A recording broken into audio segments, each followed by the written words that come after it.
Turn the sound on. There we go. Hi. How you doing? Let's see. I'm getting some feedback a little bit here. I'm going to turn myself down a little bit.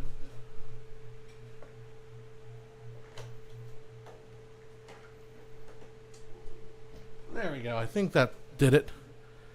Maybe not. Let's see here. Direct monitor. Turn it off. 1, 2, 1, 2, 3, 4. Why am I getting sound back? Feeding back. 1, 2. Getting a little bit of feedback. It's weird. Well, I'll just turn myself way down. How's that? Can you guys hear me still? I think so. Welcome to the live stream. We got 3 concurrent viewers. That's good. Or live at least. Let's see here. Yeah, so it's been a hot while. I didn't make it last week. It was just too much going on last week. Oh, I know. I got to turn that off. There we go. There we go. So yeah, I didn't make it the last stream. I just was not well last week. I just was way too overworked. This week is a little bit like that. I'm still getting some sound back, but well, we'll hopefully have to deal with it. Let's see, maybe if I turn that down. Let's see, all the way up. 1, 2, 1, 2, 3, 4. It's close enough, right? It's not getting too much of feedback, right, from you guys? All right, camera's tracking me, keeping an eye on me. Other than just, I've been shooting a lot this week, doing some city stuff, doing some live streaming with the cities, doing city work. It's starting to bug me, this audio. Well, I can turn myself down over here. There we go. I shouldn't be able to hear it now. Boom. All right, cool. All right, so this whole week, been busy shooting a lot. I'm going to be working on some more city stuff this month. This next 2 months are probably going to be pretty nuts. So I'm kind of dreading them, to be honest. I'm kind of honestly sort of scared about how much work is going to be to do between now and then. But then again, it also means I'm getting paid. So that's not bad either. I'm all for getting paid. Other than that, I got my concrete side of my house all concreted up now, so I'll have in about 2 or 3 weeks I'll be able to park my van back there, use that as a parking situation for the van, and then working on the garden and also just trying to slowly cleaning up the stuff that's around the house and trying to get everything organized. The more I can get organized now, the better it'll be while I'm super busy doing a bunch of stuff. So we'll see how that goes. Just been working on that like all the time. It's my brain's super tired. I'm just kind of exhausted from everything, to be quite frankly honest. I've been teaching. So now we're on our 4th week in class now. We just finished 3 weeks. 3rd week was a pretty intense dive into color science, and so I kind of give them my sort of philosophy when it comes to color science, and that it's based on basically the biology of the human eye. I'm based on the red, green, and blue receptacles in our cones in the eyeball, and how that drives the idea of RGB color. And then from RGB we can derive the opposites, which is CMYK, and that's kind of the basis of color theory, right? So I think the way I approach color theory is in terms of thinking about like how the biology works. And if we're tickling the red cones, that means we're kind of tickling the green cones, but we're also not tickling the blue cones at all. So that's kind of the way I go into. And when I did the lecture, it took about 55 minutes, an hour or so, to go through my entire spiel about color science and color theory. And it took, by the end of it, the students their eyes were just glazing over. They're like, oh God, this guy can yak on and on. Because a lot of them, maybe they don't have the background in the physics. Because, like I talk about wavelength. I talk about, so the red is a longer wavelength than blue. And the higher the wavelength, right? So a lot of them maybe just want to just get to the point. Like, tell me what I need to know about color science, right? Just get to the point. Get to the point, John. Which should be the name of this particular podcast, this live stream. Get to the point. But so first I was like, oh shoot, I lost them. They're gone. They're not totally into it. So I have them do a project, which is a color project, and I tell them, okay, you got to choose between these 5 colors, like red, green, blue, cyan, magenta. Pick one of these colors, and then make a commercial, a 30-second commercial for that color, and try to hype that color. So find footage online, and push colors in a way to give me a sense of that particular color. And I'm gonna be honest with you, I was like, after seeing all those students sort of like glaze over when I'm talking about color, seeing them actually starting to turn in some of their work, I was really impressed by the quality. There was a lot of people being very creative with the color, which is good, because this project is the last small project before they do their first big project, which is like a montage project where they have to go and find footage and create a montage that has some meaning, has some sort of convey some sort of message or a feeling or tone, or tell a story. You can go online and tell a story with footage you find online. It's actually quite possible. I've had students do it before, and remarkably well. Like tell full on like beginning, middle, end stories. They really go to town. So I figured this is the first time I'm doing the color advertisement assignment with the students, and I love it. I feel like they're latching onto it because it's just enough creativity. So it's one of those things too. I feel like it's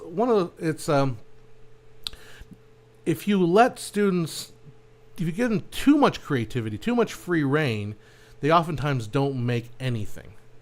Right? If you give too much freedom, and you're stuck with nothing. So if you give them like a framework and then enough freedom to work inside that framework, that's when you start seeing creativity abound. And I feel like the color advertisement is just the right amount of creativity to kind of get their wheels turning to at least get something. Because then when you open up, it's like, okay, now you got to do like whatever you want.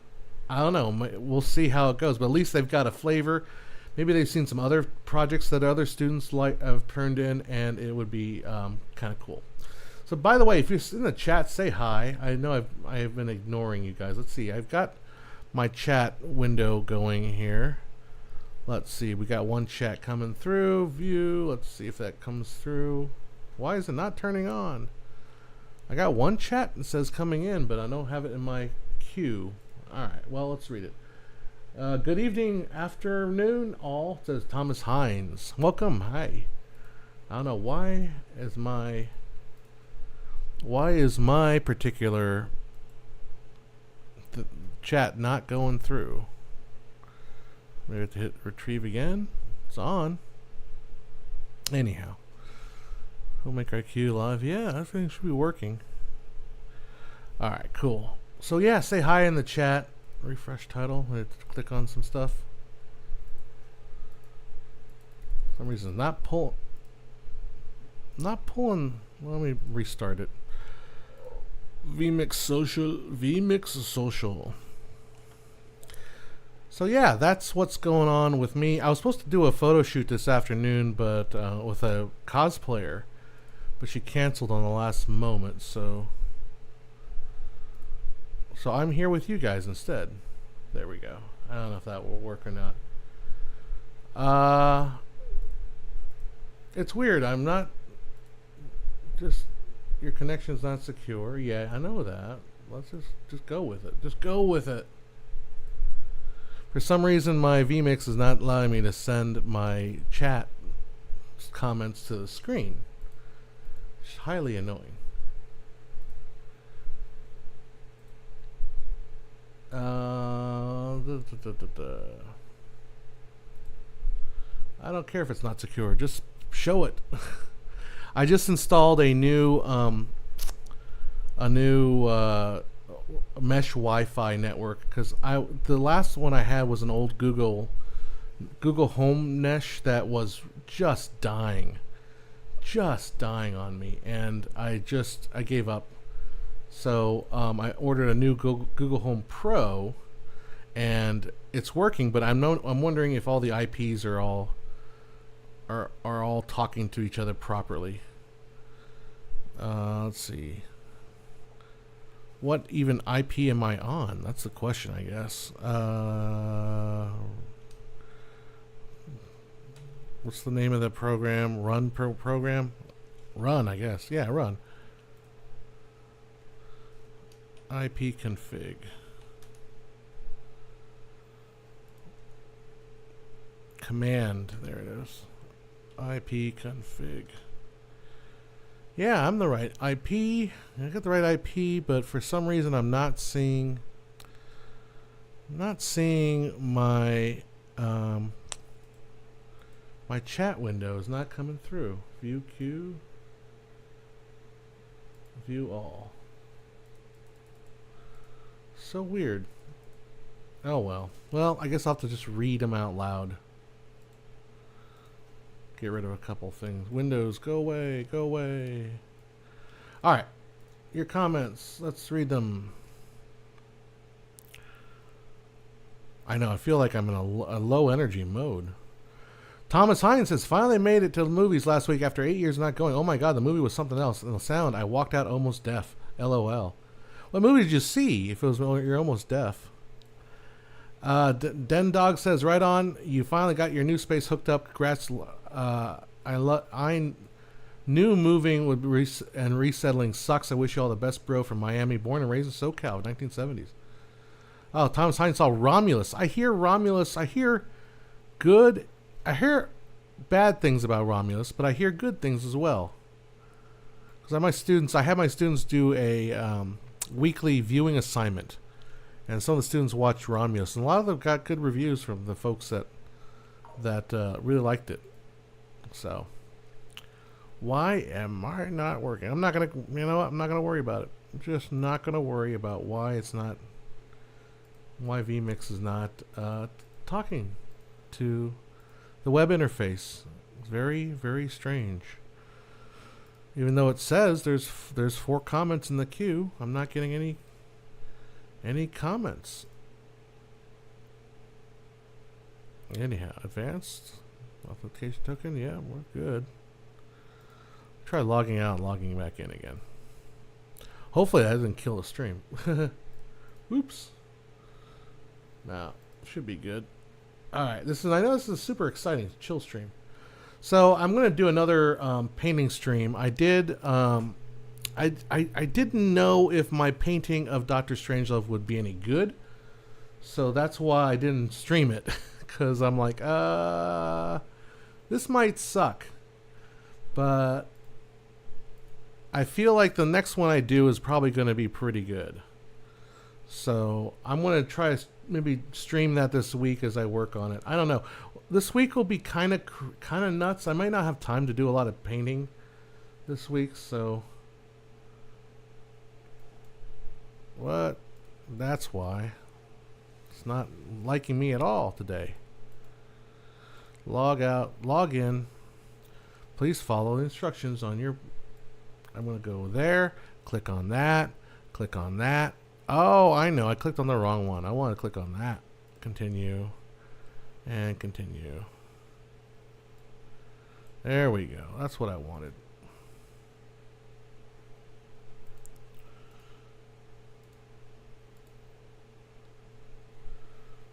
One more time. Let's try this one more time. And then, okay, click on that. Click on that. Click on that. And hit continue. And request as in submission scope. I don't get what's going on. All right. See your comments. Try one more time here as I bore the viewers to death. Log out. Log in. That. Continue. Okay, let's try that now. All right.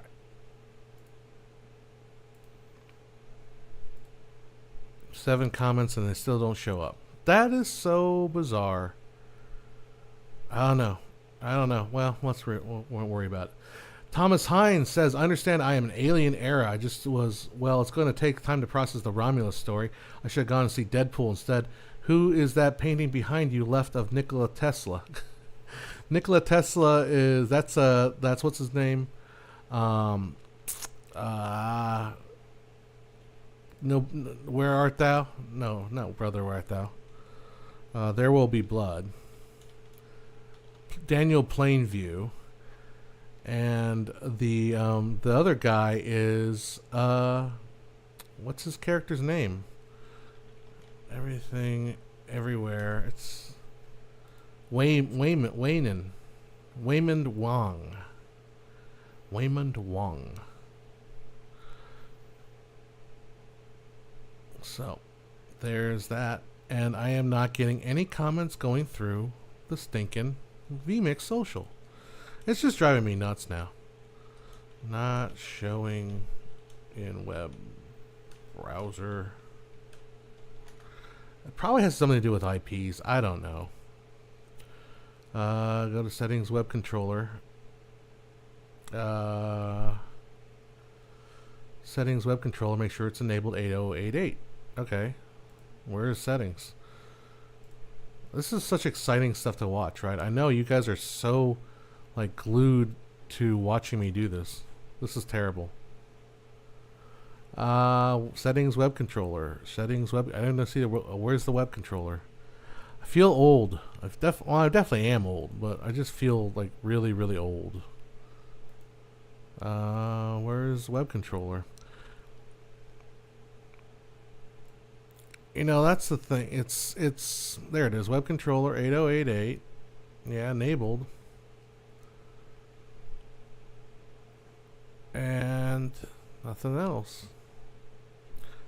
23. Is that what the thing is? Oh, there they go. Now the comments are coming through. There we go. Hey, it works. How's the zebra plant? The zebra plant is really no more. It's not doing well. And honestly, to be fair, my ferns are not doing well, and my my maiden breath is not doing well, or maiden hair is not doing well. I mean, I don't know. I just don't know if I don't give it enough humidity. It's just too dry in this Southern California temperature. Also, my garden is being weird. I saw some sprouts coming up, like some carrots are coming out, and then I saw one bean sprout just like start shoot up. And then this morning I go out there and the bean sprouts just like somebody just chewed through it. I think like a squirrel or something came in and just chewed it. And like it's dead. And then all my carrot sprouts are all gone, and I just don't know where. I don't know where I don't know what's going on with any of that. So I ended up buying like 4 oregano plants, and I have 2 tomato plants and a mint plant out there, and I'm hoping those starter plants at least don't die on me like really, really fast. But like, yeah, I'm not having luck with the seeds. Seeds just like they sprout and then disappear, and it sucks, and I don't like that. It sucks. Nate Film Tutorial says, good to see you, John. Hope you're doing well. I'm doing not too bad. I'm not too shabby. I had a shoot planned earlier, a photo shoot for today, but it got canceled. So I'm here with you instead. I was going to do this I was going to do this before the photo shoot, but then I heard it was canceled. And oregano plant spread. It's the mint family. Be careful. No, I have basil, not oregano. Basil. I have four basil plants now and 1 mint plant. So I gotta be careful with it. Well, I'll keep an eye on it. I mean, I don't know. Definitely not a green thumb. Like, it seems like I'm just kind of crappy with plants. Like, I don't do well. So I mean, the little red one here is doing okay, but it's starting to droop a little bit. My money tree's doing well, but my ferns just like they look like sad. I don't know. I feel like they're a bunch of divas. They're like, and then when you click on there's an app called Picture This, which I really like because I like to click on, take pictures of plants and learn what kind of plant that is. It's fairly accurate, right? And like it'll tell you like your fern looks sick. I'm like, okay, what's wrong with it? Well, you're either overwatering it or you're underwatering it. Well, like that's helpful. That's so helpful. Tell me if I'm overwatering it or underwater. I don't know. So anyhow, it's not. Yeah, that's the state of the plants and where they are now. So yeah. As far as shows, I was telling my friend about this. I started watching an HBO documentary called McMillions, which got really really interesting. The thing about McMillions I really like was the FBI agent they have named Doug is such a character, is such an entertaining character that he makes the show. The show is so entertaining because he's just like he's a young guy. He's kind of like coming in as an accounting side, and he's doing like a bunch of white collar crime investigation for the FBI, and he gets this tip about people scamming the McDonald's what do you call it? Monopoly games. So Nate says $5 super chat. Thank you. Any videos in the works? It is, unfortunately, I'm just working on a lot of city videos. I've got two city of the student state of the cities coming up, so it's occupying all of my time. Although once things start to kind of calm down, I can start getting my head around doing some videos. I'm thinking for sure. I kind of feel like, well, I did want to do a polarizer video, like all about polarizers, and explain like how polarizers work, kind of the chemistry or the physics behind it, and then also like what the difference between a circular polarizer and a linear polarizer. And it's funny, the thing about circular versus linear is it's actually they're actually pretty much the same thing. Like modern technology, you can really use either one. I think people get the idea that circular polarizers are like better, but they're actually, a circular polarizer is actually a linear polarizer with a circular polarizer attached to it. So I'll get into that. I wanted to do that. I've had stuff in the queue for a while, but I've just never gotten around to it. And I would like to go ahead and just do the what's it called? United Artists video. I think United Artists history would be good. What are we talking about? We are talking about whatever you want to talk about, Jack D. Oh, Jack, did you see my poster? You might like it. I'll get the painting out real quick. Here we go.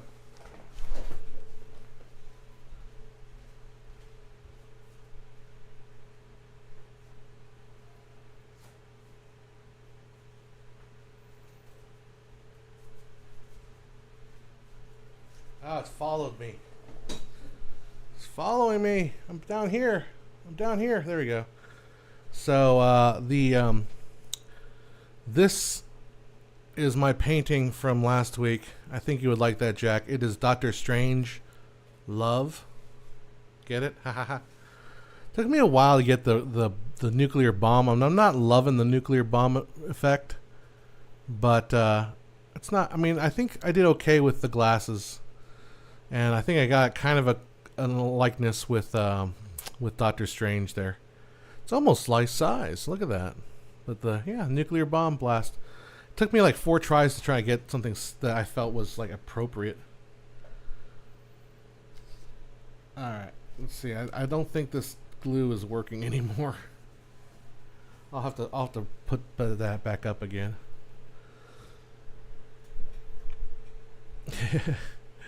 Mein Führer, I can paint.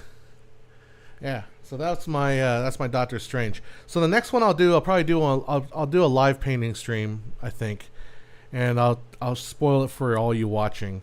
It will be Arnold Schwarzenegger, but as William S. Bach. So the title will be I'll Be Bach. Yes, I think that's my artistic statement going forward. Is everyone wants to paint nude women, and there's nothing wrong with that. and I may come down, I may break down and be of lack of subject and decide that that's what I'm going to be painting next. But I think what I'm going to do is basically paint meme puns, and that's how I'm going to establish myself as an artist, as a meme pun guy. So I'll be Bach. I've got Doctor Strange Love. Anyhow. I can no longer sit back and allow communist infiltration, communist indoctrination, communist subversion, and the international communist conspiracy to sap and purify all our precious bodily fluids. Damn straight. That's like. I think that's what RFK said, right? During his little speech. Just kidding. I didn't know there was a linear polarizer. Yeah, so I mean, if you want to just kind of spoil that video for you, basically there's two types of polarizers. There's a linear and then there's circular. And linear polarizers basically filter, or they twist all the light so that it all goes in the same plane. All right, and then a circular polarizer actually is. A circular polarizer is actually two linear polarizers. It's a linear polarizer, so they get everything going in the right one direction, and then another linear polarizer, but it's like 45 degrees, and it spins the light. So now instead of light going through in like a certain plane, it's not going in a kind of a corkscrew kind of a way. If I'm correct, I believe it's been a while since I've looked this up. Let me look it up real quick. Circular polarizer images. Let's see, science. Oh, there it is. Here's a good picture of it right here. I'll put that up on the screen for y'all.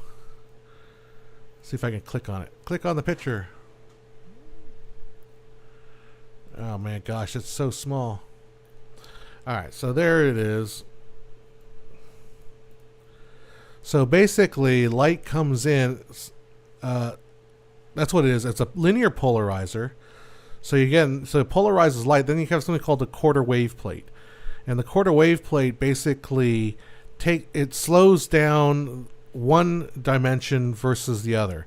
So slows down the one directional, like 45 degrees. I'm sorry, never mind.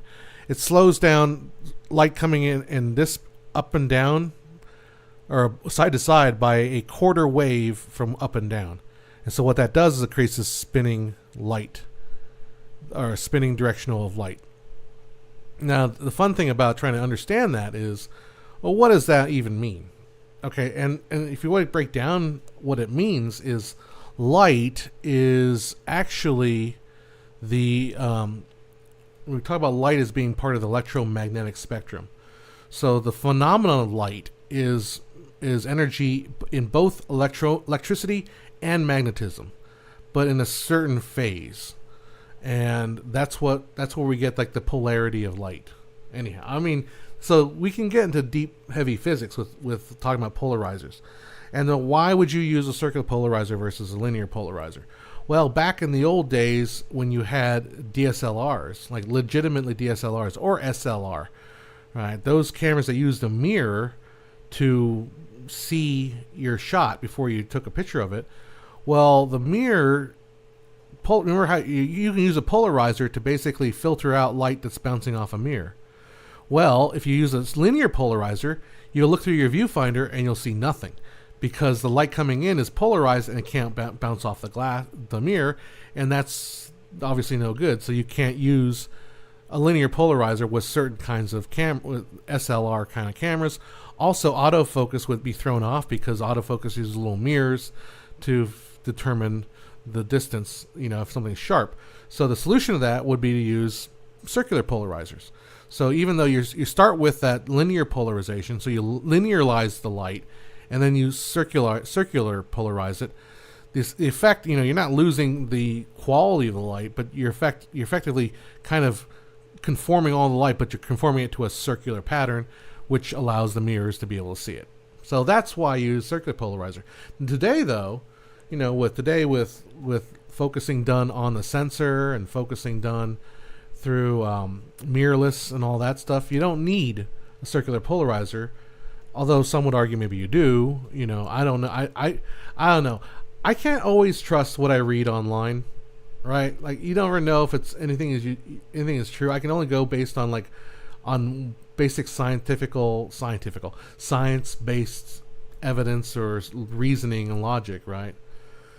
So that's what I understand as far as like circular polarizers today. Like you don't necessarily need, but you know, most of the time you really can't even find a linear polarizer. They don't even make them really. That it's hard to see them unless you're dealing with what you call 4x4 glass, like actual glass. Most the screw-on type of circular polarizers, they're just circular polarizers anyway. So hey, we've got 19 viewers. Wow. I like this comment here. Let's read that quote. Rigel 7 says, "Don't believe everything you see online, Abraham Lincoln." There you go. You miss 100% of all the shots you take, Wayne Gretzky, Michael Scott. Learn something new. I always assumed circular polarizers was because it was round instead of a 4x4 filter. Yeah, I didn't know that myself until I researched it as to what is circular polarizers. I think, and the fun thing about that video, I should just write it, and just have it ready so when I'm actually ready to shoot stuff again, because we can get into the whole idea of what light is in the electromagnetic spectrum. I never understood, and I still now don't have a firm enough grasp to explain to somebody what light actually is in electromagnetic terms. All right, let's see if we can just Google it. And light as a electromagnetic radiation. So here it is. So light is a form. Here's what Google AI says. Light is a form which in energy that travels as waves or particles at the speed of light. Oh, that's not helpful. Light as movement in both magnetic and electric fields. That's probably the better way to term it. It's all about fields. Light is the combination of oscillating electric and magnetic fields that travel as waves known as electromagnetic waves. The electric and magnetic fields are perpendicular to each other and to the direction of the light propagation.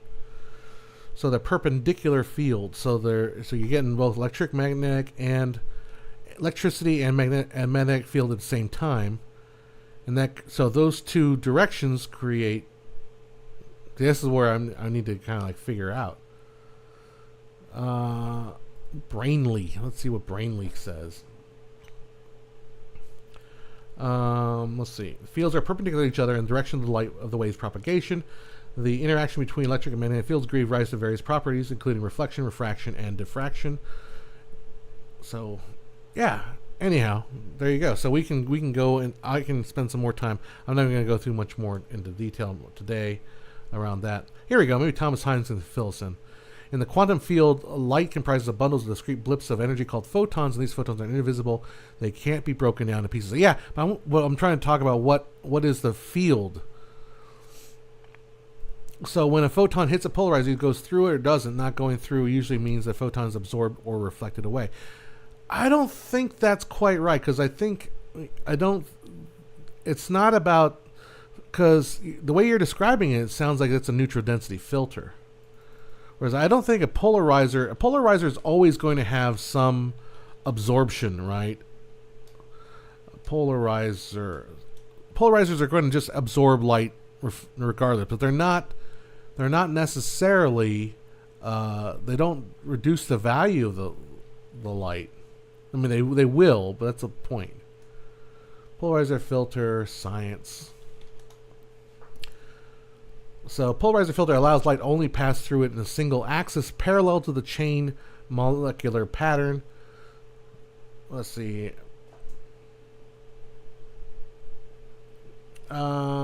Typically, light vibrates at all angles. Only the light traveling through the angle within the threshold the polarizer makes. The quarter wave plate turns the single plane polarized light back into a circular polarized light. Allow modern cameras to have blah, blah, blah, blah. Only half the original light makes it through the polarizer filter, means that at full polarization, you will lose one stop of light. In addition, the quarter wave plate loses another stop light, losing so 2 stops of light. I don't know. I don't even know by that.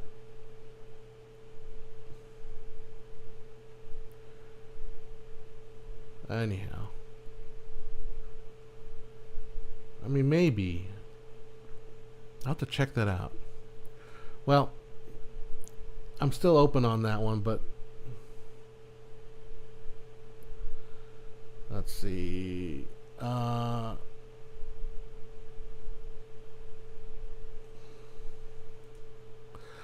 we go.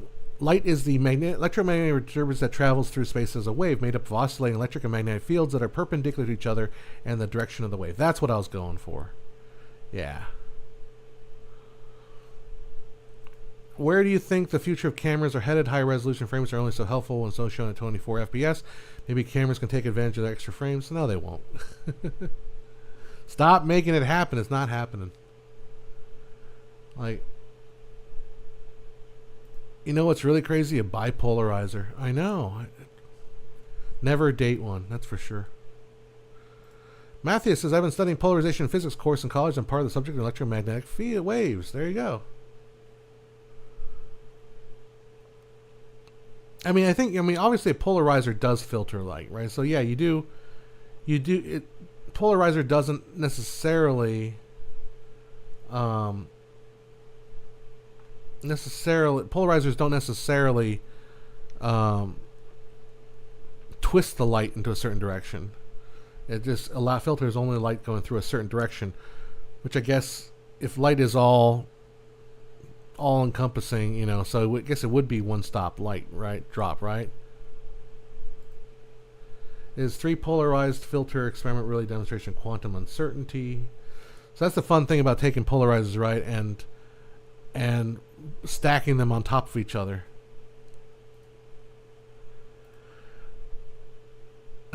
Oh, hold on, let's go. It's one extreme to the next with a bipolarizer. There you go. That's a good call. Nate says somehow combined frames for wider dynamic range or extra latitude. Well, no, Nate. What that is? What combining frames is shutter speed. Like if I take let's say I'm shooting at 96 frames per second and I shoot a 360 degree shutter.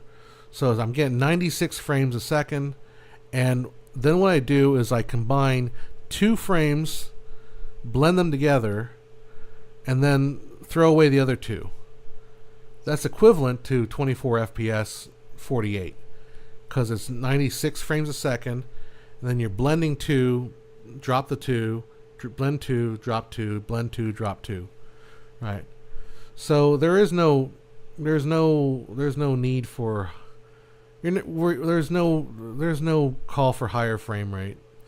See, the thing is, I feel like, I don't know. I mean, I stepped away from my films for a while, and I haven't gone to a lot of movies, and I watch a couple things, and I just get the sense that the technology we're as good as it's going to get. It's obviously going to get better. We'll get more dynamic range. We'll get more sharpness and more quality. Everything will look nicer. Everything will just get slightly better, but it's not going to be what it's been in the last 10 years. Like, you're not going to see humongous iterations of movement that we've gotten used to seeing. Like, sort of like with video cards, right? Video cards, like, oh my God, 1080, 2080, 3070, and now they sort of like petered off as far as like the next generation is not nearly as insanely better as the previous generation. So that's how I feel about cameras. I think my C70 is my forever camera. Like, it is just, it's not gonna, I'm not gonna see. I mean, I've got C200 downstairs, and I'm sitting there. It's not gathering dust. It kind of is, but I'm totally fine with just leaving it the way it is. The one issue of Romulus is look digital, not having been filmed for myself. It lost the quality the film has. Yeah. Well, there are certain movies that kind of lend themselves to that, right? Maybe Aliens is something that you're so familiar with the Aliens franchise, you want that little bit of, crisp, or the crunchiness of film, the dance of the noise with film. Whereas something like, I remember watching Alex Garland's Civil War movie, and that was shot digitally, and I thought that looked like a digital movie. It just has that digital look, but that felt appropriate for that movie. It felt much more, for that particular style.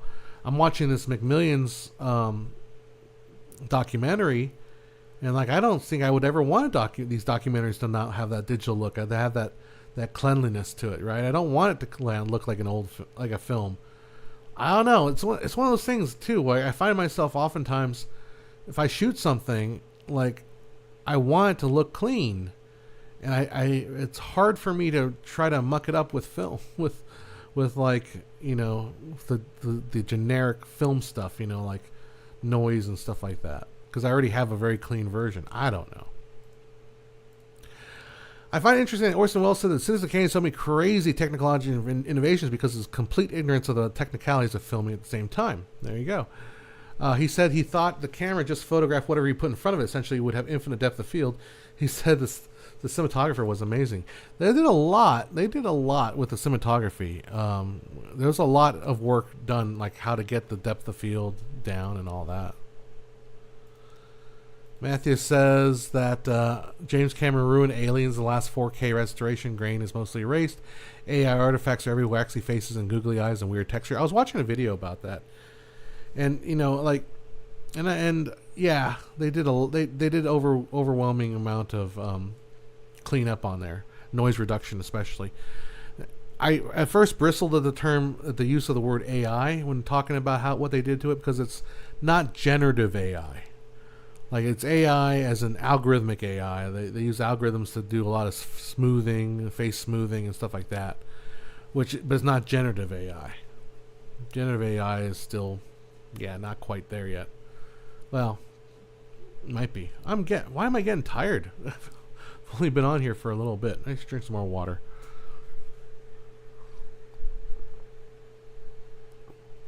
So what else is going on with everybody? This is a 3-day weekend for us America, which I tell my friend, I don't really, as a independent worker, I don't really have 3-day weekends. I don't really have holidays, because every day can be a holiday if I want it to be, So I just see Labor Day as basically a day that my clients won't call me, and I can just work on stuff in peace and not have to worry about getting text and calls and emails like, you gotta do this, you gotta do that. Hello, Matt, how you doing? Matt's Andrin in the house. So yeah, what else are you guys excited about other than polarizers, frame rates? We're gonna talk more about frame rate. So I wanted to try to mess around with that. I also got these 4x4 glass plates. You can get them on Amazon pretty cheap, right? 4x4, 4-inch by 4-inch piece of glass.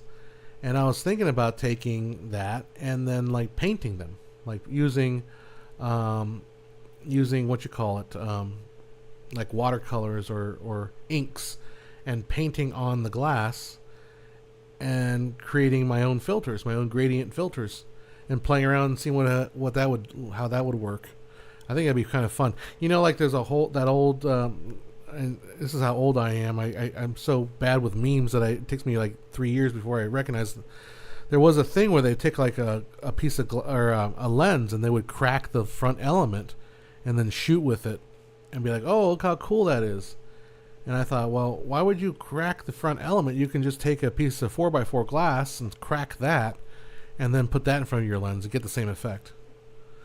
So what did I think of the Sonic 3 trailer? I've never even seen the Sonic 3 trailer.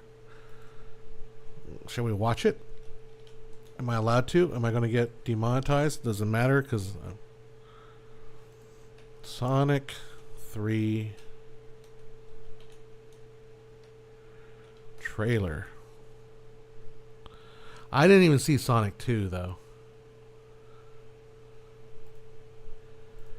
Painting on the glass and mirror was very popular in the mall during the mid-'80s. Bought my mom a mountain scene, and she still has it. Yeah. I do an art class, and my friend does, the teacher that teaches it used to paint, well, he used to paint mirrors and paint windows and all that. Oh, for the painting, the sounds cool. The days of AI. Yeah, AI can be kind of. I don't know.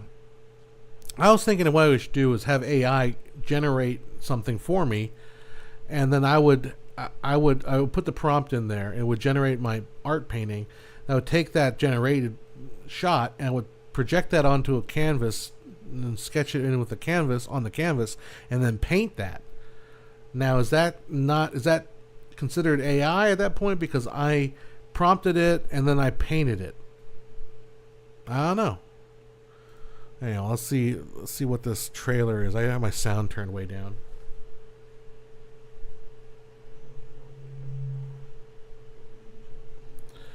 Oh boy.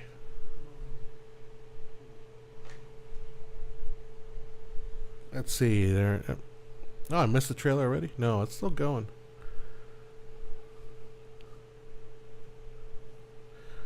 Why would I do that? Because it's fun. It's cool.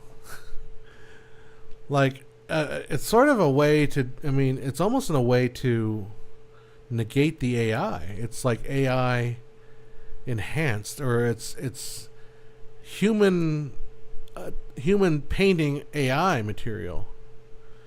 So essentially, you would get the quality of the AI, but with the human touch.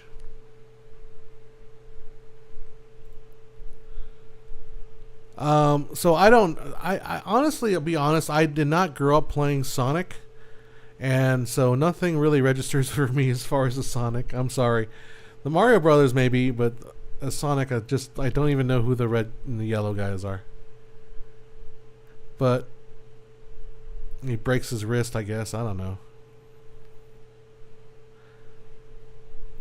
I don't know. I mean, it's kind of nice that the days of like bad game to movie adaptations is kind of gone. Like now, a video game can make a subject for a decent movie, and I think this is gonna be fine. You know.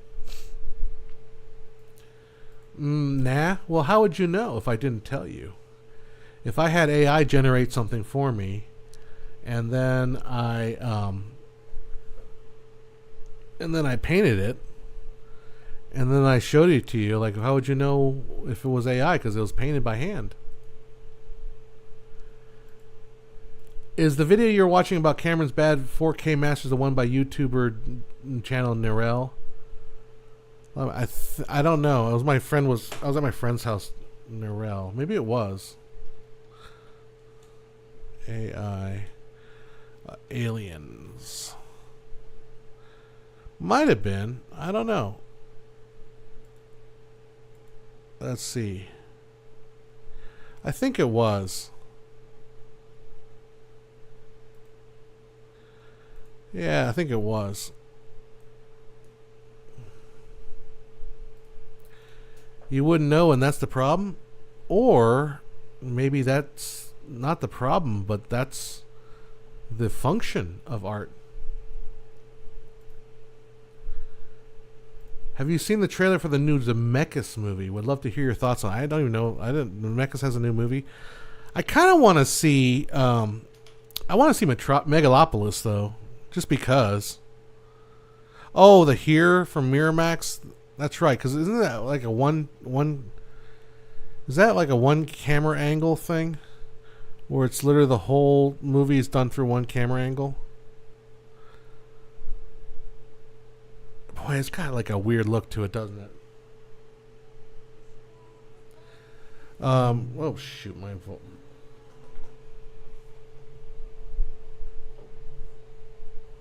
I don't know how to turn my audio, so my audio's coming through my own speakers. I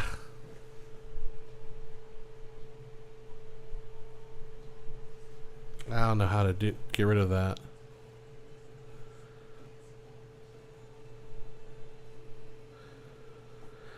Anyhow, that Zemeckis movie. Let me turn my audio. Let me turn my speakers back down again. I just won't be able to listen to anything. Yeah, that one camera angle thing kind of looks to me, and then my Tom Hanks, they kind of got the de-aging software on him. the what do you call it?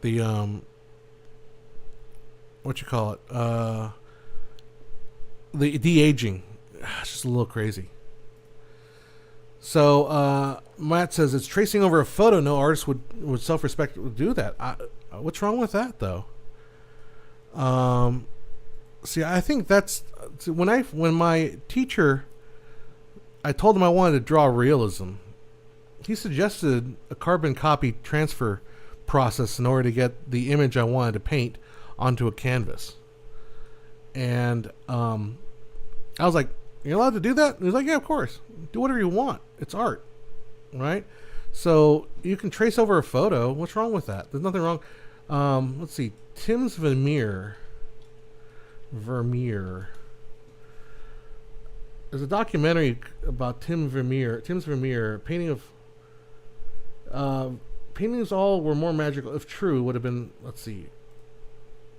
There are techniques that are done in art and painting, such as projection, such as there's measuring techniques. There's all kinds of techniques that you'd use when you paint something to at least lay down the sketch, right?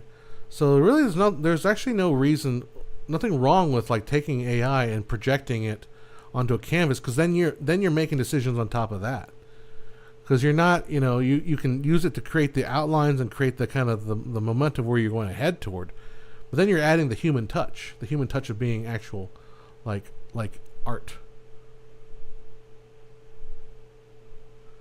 So let's see. I'm just trying to see.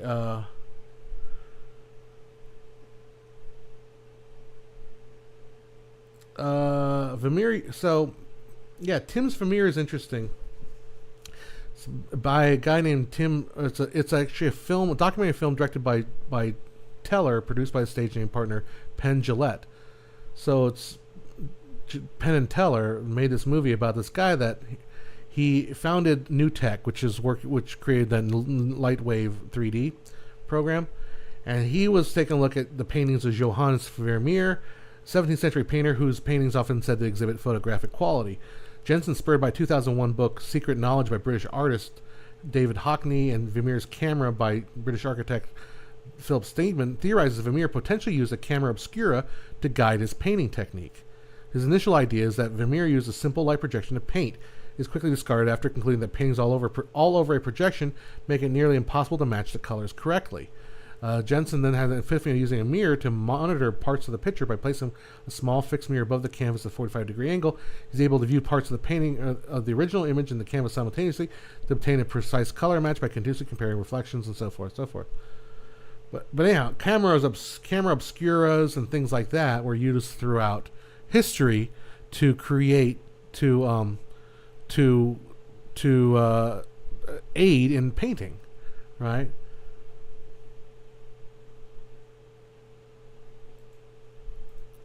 With Rory says, I don't buy that. Human touch is mental artifacts and mistakes that interpretations while trying to capture the perspective and all. But when you trace over a photograph and then you add paint on top of that, you're adding all those little mistakes in interpretation. So this is not an actual.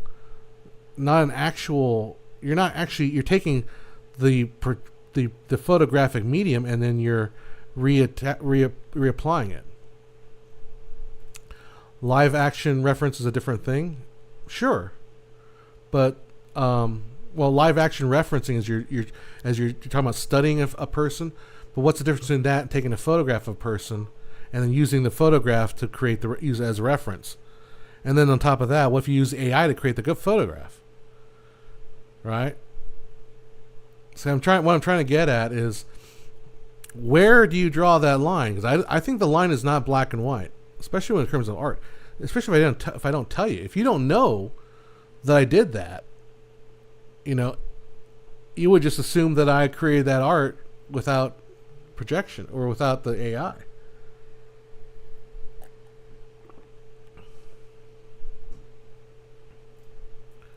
Matthew says, I always get frustrated by people saying that AI will really just be pressing one button to replace CGI, no effort. Then you get AI to make what something you can get AI to make something in a few seconds. Yeah, AI is not quite as simple as that. Yeah, to make exactly what you want down the tiniest, you can't do with a text prompt. That's for sure. So Matt's can replies, not all of them. If you're painting, you must know that. Must know what? I'm missing that. But I'm thinking. So the thing is too. So I think also what you miss is that the translation between just tracing out an image, right? If I just traced out the image from an AI prompt, and then I paint over it, I got to make all those artistic decisions when I actually do the paint. So I've got to do the highlights, I got to do the details, I got to do all the artistic stuff and interpretation too. Like I can interpret a certain thing a certain way. People will be fooled or don't care. That's the problem. But the thing is, though, it doesn't matter, because if you're buying a painting, you're buying a piece of art that's solely unique. If I took an AI reference and I painted from an AI reference, that is still a unique painting. That is still a totally unique painting. Say capturing a scene; those are details. I don't know what you're getting. If I use AI as a reference, like I don't see where what the problem lies. The problem seems to be, if I'm understanding you correctly, is you feel like AI as a reference source is somehow not acceptable. Like you should not accept the AI generated reference material. Right? Is that what you're saying? So anyhow, I've kind of lost that. I've kind of lost all the pretense of like, well, I've got to get my sketching perfect. Although I have been working on that. I have been trying to get my like actual sketching better, because I know in the long run it makes it easier. You're saying that I can trace over a Frazetta painting and it'd be much as art as the original. I didn't quite say that. So the thing is, though, what do you mean by tracing? Like, so you can take a painting, right, and I could project it. I'm just confused by what you're saying. Frazetta paint. What's a Frazetta painting? Frazetta painting. Is that a particular artist? Yeah. So if you take someone else's work, and then you project it or you trace it, yeah, and then you paint over it yourself. You're using a reference to paint. So I'm not sure what your and then your final reference is its own original creation. Or paint over, it doesn't matter. Well, sure, if you want to paint over someone else's painting, does that not count as a painting? You're painting something. I don't see I don't get what your objection is to any of that. Frank Frazetta is kind of famous. Well, that's fine. I mean, so what? I looked him up. Is he not Leonardo da Vinci? I've heard Leonardo da Vinci. Like, if you take someone's painting, you paint over it. It's not an original piece of art. It is. Well, as you write your retort, let's see if we can get you really angry at me. I just looked them up for Zeta. Yeah, for that things. Yeah, they're pretty badass. I agree with you. I will definitely agree with you. It's no Drew's Druzan, though. No, he's pretty good too. It just becomes pop art commentary on the original. Perhaps you're right. But again, if an artist takes an AI creation and paints over it, or let's say paints over it. Let's say prints out, paints over it. How can you argue that's not some sort of art? because you've got the literal human touch. I don't get where the it's not crazy. No, that's crazy thing to say. That baffles. But you created something. It's not crazy though. It's like you take something that's there, that's existing, and you paint it over it. You painting over it makes it art. Like where's the missing thing in there? No, so Matthews, I think you're talking about AI tools, but that's not. I don't think you're addressing the point that if you are painting over something, then it's art. No, it can be some kind of art, but not the same thing. Well, who are we arbitrating what art is? Like, okay, so you agree it is some kind of art. Is that where we're going? So you are agreeing that yes, it is some kind of art. Is that what you're saying?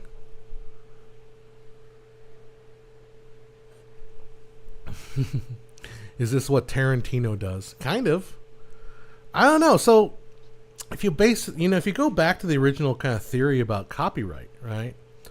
Copyright is the idea, the philosophy is there's this sea of public domain ideas in the world, and then you pull things from the public domain ideas and you assemble them into something new, and then that becomes copyright protected, and then after a certain amount of time that copyright protection should go away and your ideas should go back into the sea of ideas to pull stuff. Okay, so Matt says yes, but rotoscoping isn't. No, rotoscoping is animation. Like, I don't think anyone says rotoscoping is not animation. Like, rotoscoping is animation because there's choices you have to make. Like, you have to decide, okay, what part do I want, what color, how much detail do I want to put into it? Do I want to render shadows? Like, rotoscoping is legitimate animation.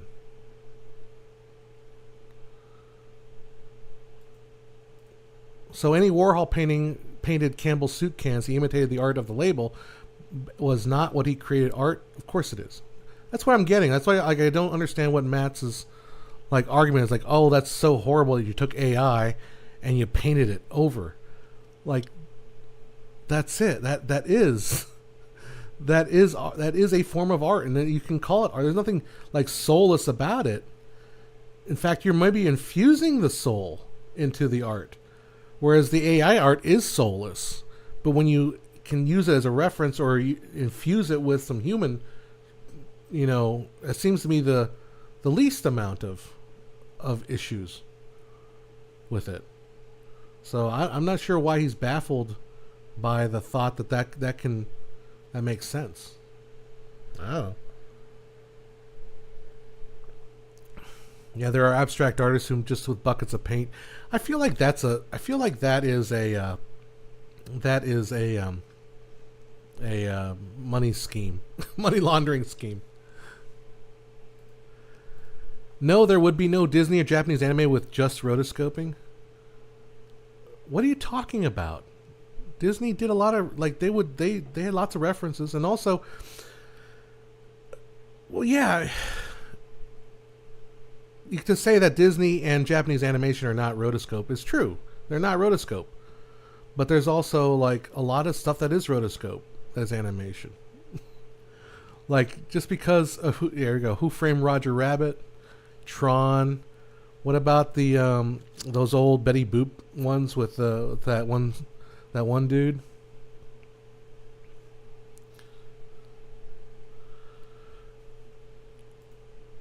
Matthew says, what about painter who feeds his own paintings into AI to make something and then he touches up what it's bad? That's kind of what I'm going with, right? That's where this started here, was what if we take AI, what if we prompt AI to create a painting, and then we take what it spits out and then we redo that on canvas using projection. Project it onto canvas, trace it, and then paint it. Like, does that no that negates the whole idea that it's AI because it's literally painted by hand. I think that's misunderstanding what the artist does. No, I think you're misunderstanding what an artist does, because I think you think the act of translating from one medium to another, it doesn't involve some artistic attachment to it. So I think there's a lot of artistic attachment to it, because I've painted my projections. I try to trace them, and oh boy, there's a lot of decisions I gotta make. Like, going from a trace to an actual painting is a large gap. There's a large gap. Take a plastic model and detail it. Is that art? Because two people working on the same model won't look alike. It's art. You think the animator chooses colors and shadows? Of course they do. You don't? I don't understand where you're going with this. Let me ask you this, Matt. Have you actually made any art? Legitimately, have you actually painted anything? I'm curious.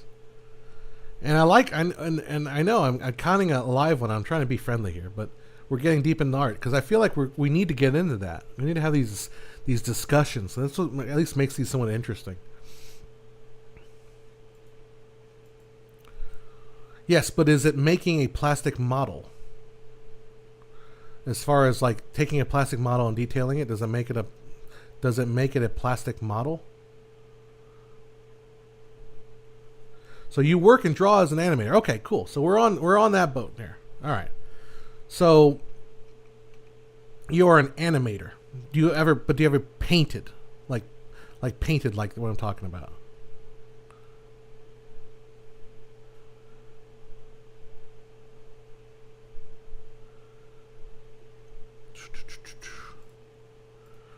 When Skynet starts painting the Sistine Chapel, I'm out of here. Well, we should probably have it do it. Try it.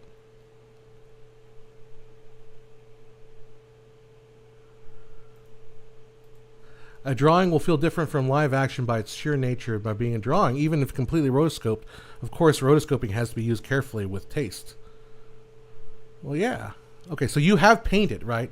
So you obviously know there's a huge gap between like a tracing and a painting, right? Like, doesn't that qualify as some sort of human input in there?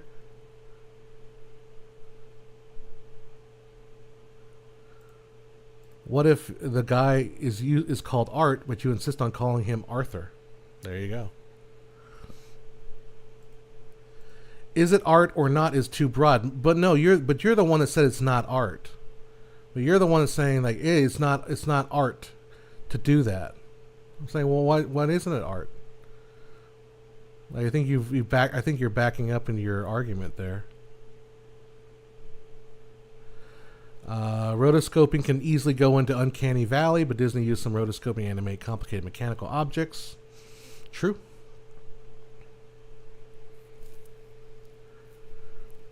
I see. The thing is, I'm getting at is I don't understand your objection to what I'm laying out. Like taking an AI image that's created in AI and repainting it, and that is its own art. Like, I don't understand what the objection to that is. To art or not to art, that is the question. Yeah, I kind of want to get down to the heart of the matter. What's wrong with that approach? Well, you would call it pop art. Well, so pop art is not art, or I don't know. But then I feel like you're kind of just wordplay here. You would call it pop art. Would you call like? Interesting. So I'm looking at like some of the Frazetta stuff. Like, if it was based on a human, he actually brought a human in to like model it.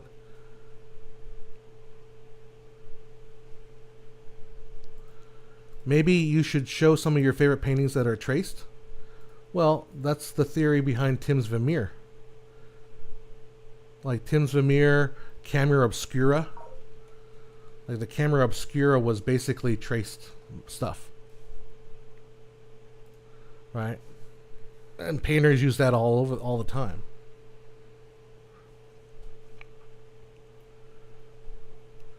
I mean, these are just drawing aids, okay? But I would even argue too, like, okay, so what about photography? Is photography not an art then? Because you're just pointing stuff at stuff. Well, if you can put a toilet bowl in the gallery and call it art, it's too broad a term. I mean, we're not going that far though. We're talking about taking a reference material and infusing with the human element of painting, of illustration, but perhaps even add more detail. The debate you and I and Matt are having is AI still new and heavily clouded in sensational and mixed conceptions. I disagree with that, Matthews. I think the argument we're having is not about AI, actually. It's about what the nature of art is. Like, I think the problem is I think Matt's is hung up on the AI side of it. I feel like if I just replace the AI with a photo of something, then I think you would be fine with that, right? Let's do that. Let's say I just take a photo of still life and I paint from the photo still life. Is that okay? Or is that a different level of art now if I'm working from a photo reference than I am from an AI generated reference? And if we can answer that question, I think that gets us down to what the real heart of the question is. Where is that reference from that dictates whether something is pop art or illustration or whatever he wants to describe it as? I don't know. I think it's kind of interesting because in my mind, that I've given up the idea of honesty, or I've given up the idea of purity in terms of that terms.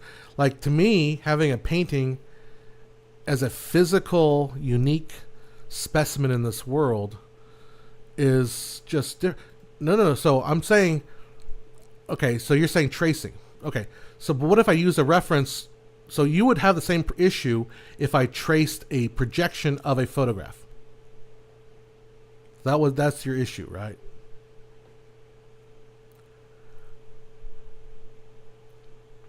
So I think maybe we're getting down to what it is. The actual act is the tracing portion, which I don't know. I've let that go myself. Photography was once seen as an abomination in painting. Random question: do you think about dadaism? I don't know much about dadaism. So Matt will relent on and give it to me as it's art as long as there's effort.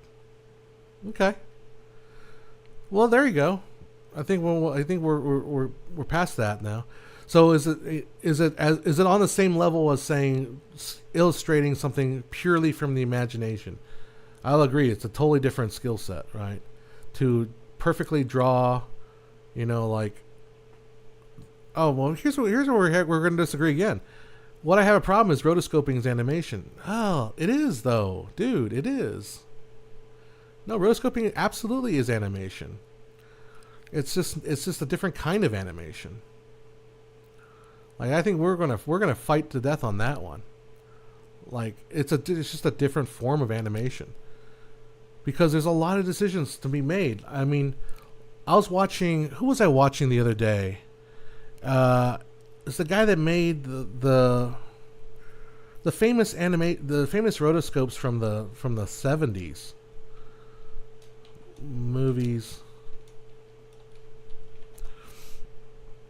And it wasn't Lord of the Rings, but it was the guy that did he did Lord of the Rings, but he did what do you call it?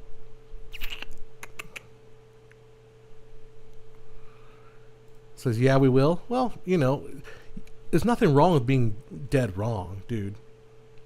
Like, you can think that our animation is not rotoscope. Doesn't mean you know what you're talking about.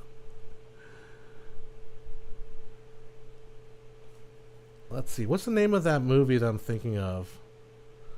Not. I mean, it's the director of Cool World, but Ralph Bakshi. That's what it was. Ralph Bakshi's stuff in the 70s were adult-oriented productions, and he did what's Fritz the Cat was the one that was kind of famously known for. Oh, careful, his name is a anagram for arts for man. What do you have to show to get a job as an animator? Well, you have to show drawing ability. Rotoscoping, you have to show drawing ability, because rotoscoping is not as simple as you make it out to be. Fire and ice. So Fire and Ice is what I was watching the other day. And it is definitely. I should play it as the trailer for it. Like, this is all rotoscoped too, by the way. Well, you can kind of tell by the motions, the movements. Very adult-oriented animation, but he would say that's not animation. I'm like, well, of course it's animation. That's animation. It's a different kind of animation, but it's definitely an animation. Enough of that. Yeah, that's what I will agree with that. Rotoscoping is one of the many techniques in animation. Simple as that. It's not the completely ruled out. It's not the only technique. It's not the best technique, because that there is just one of many techniques. Obviously, Bugs Bunny would not be rotoscoped. It would not have that squash and bend that cartoons have.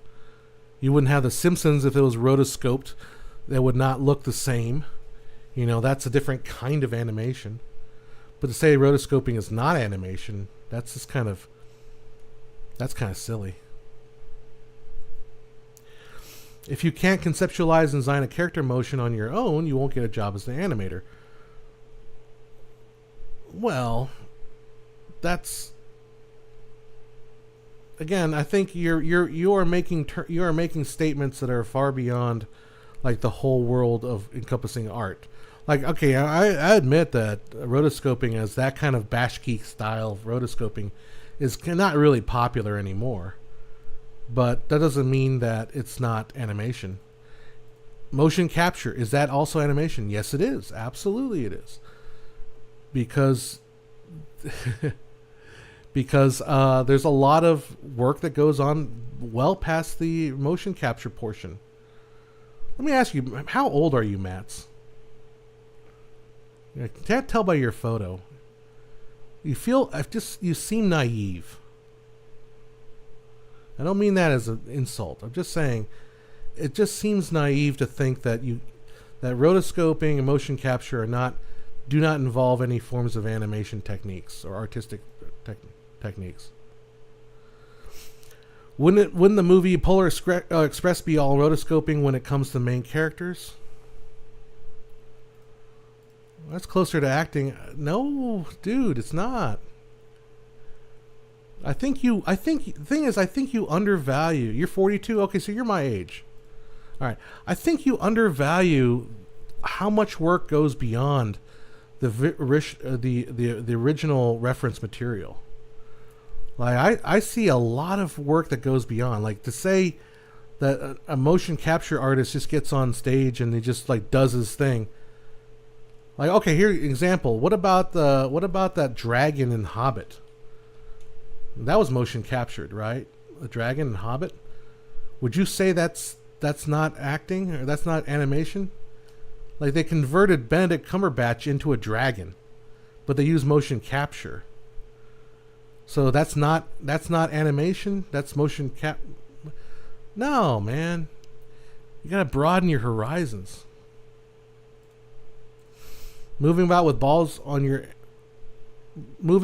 balls on your body is animate. No, the animator takes the actor moving with balls on his body and then animates that based on the reference of the ball, so the reference material, and then they add on top of that.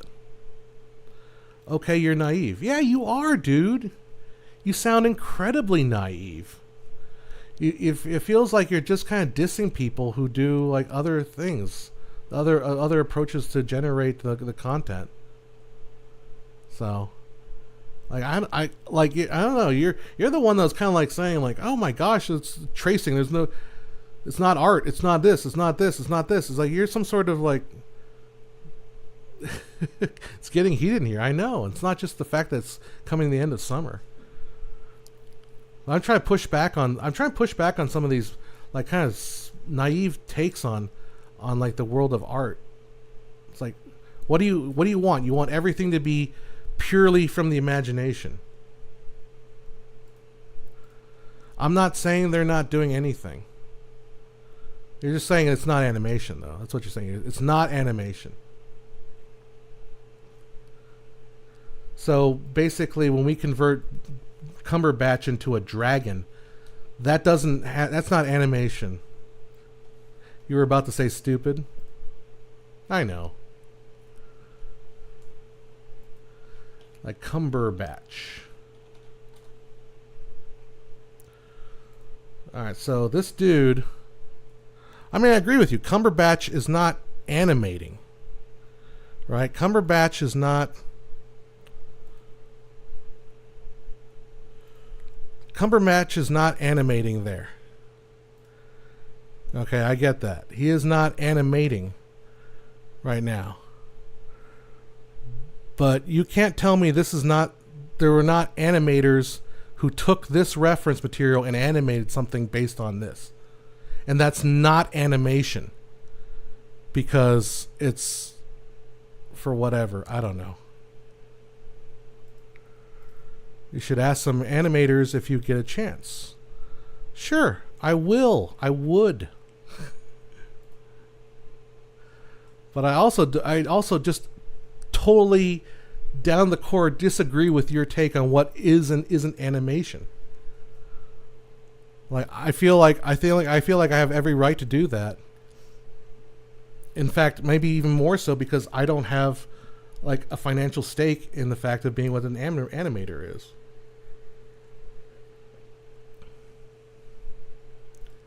Is Gollum in The Lord of the Rings not animation? Well, according to Matt's, he's not animation. And I should ask a professional animator whose job depends on being an animator that says that's not animation. That is not animation.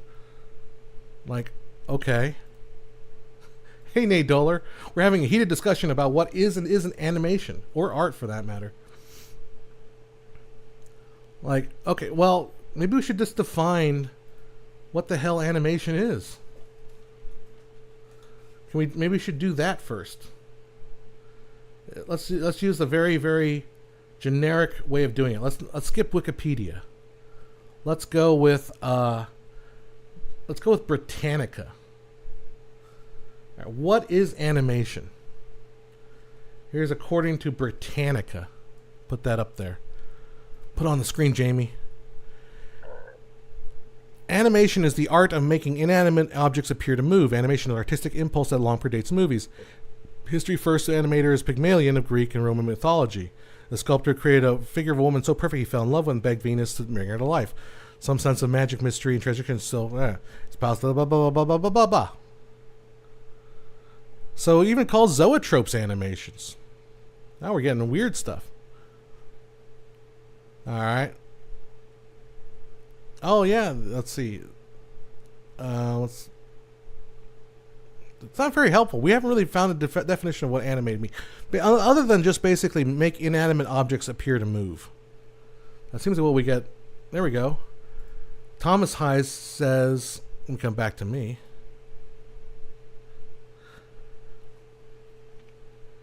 The act of animating, the state of being animated or animated cartoon. Okay, Matt, here's how I know you're naive. You don't know how much work on Gollum in terms of animation. Okay, so immediately you should know You're already recognizing your ignorance. You don't know how much work they. I want to tell you right now, they did a lot of work. They did a lot of work, dude.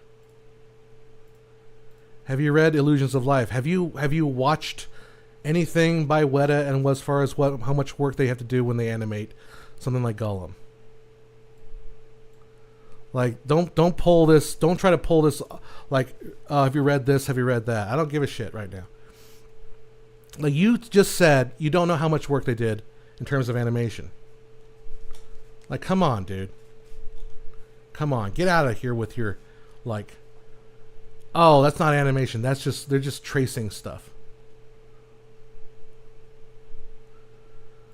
Yeah, this guy doesn't know what Warner Brothers or their sister Dot.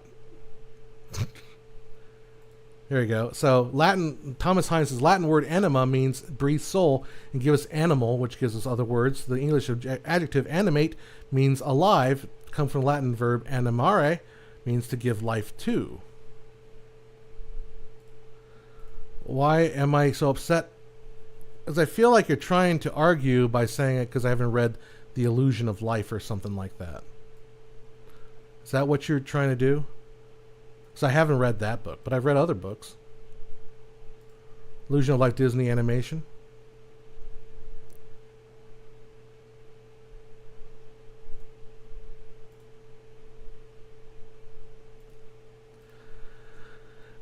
Man, Gollum was shit back then. I remember there was conflict between Andy Serkis and the animators back in the day. Was there conflict too? Matthew says motion capture isn't just the actor does the motion, computer generated it, and it's done. Well, that's why I'm getting like frustrated with Matt's is that he doesn't understand that, or he doesn't respect that. He doesn't respect that there's a lot the difference between just the raw capture and then the movement to that. So yeah, Matts, I haven't read that particular book.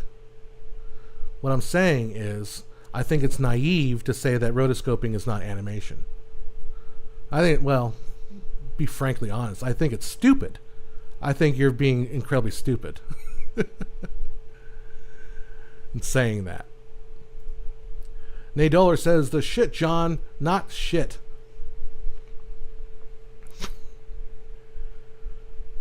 Anyhow, let's get rid of that. Shots fired. I'm just going to come out and say it. If you say that rotoscoping is not animation, so you're making a claim that you're making. Oh, I think Matt agrees. Yes, I'm stupid. No, I'm saying that there's nothing else but the cleanup. The fuck did I say that, dude? This is why you're stupid. Because you literally do not understand what I'm saying. I'm not saying there's nothing else but the clean. I'm saying that there's nothing else but the cleanup. What the hell did you get? How did you pull that out of your ass? Like, what? My entire argument for the last 10 minutes with you is that there is a lot of stuff that goes on beyond the cleanup. I am saying it's part of anime. So Matt's is saying you are saying it's the same thing. I'm saying rotoscoping is animation. Animation is this big umbrella term which includes things like rotoscoping, which includes things like coming up with with your own character design, which includes squash and stretch, which includes all these things, which includes stop motion animation. The animation is this entire umbrella, and to say that rotoscoping is not belong inside this umbrella of animation is, in fact, just like leaving half of your brain in the toilet, which is what you're doing at this point, right? And then you're like to argue that I'm saying it's the same thing. I'm not saying it's the same thing. I'm saying it's part of the pantheon of animation. All right, Thomas is getting... Good night, Thomas. Thomas is getting tired of this.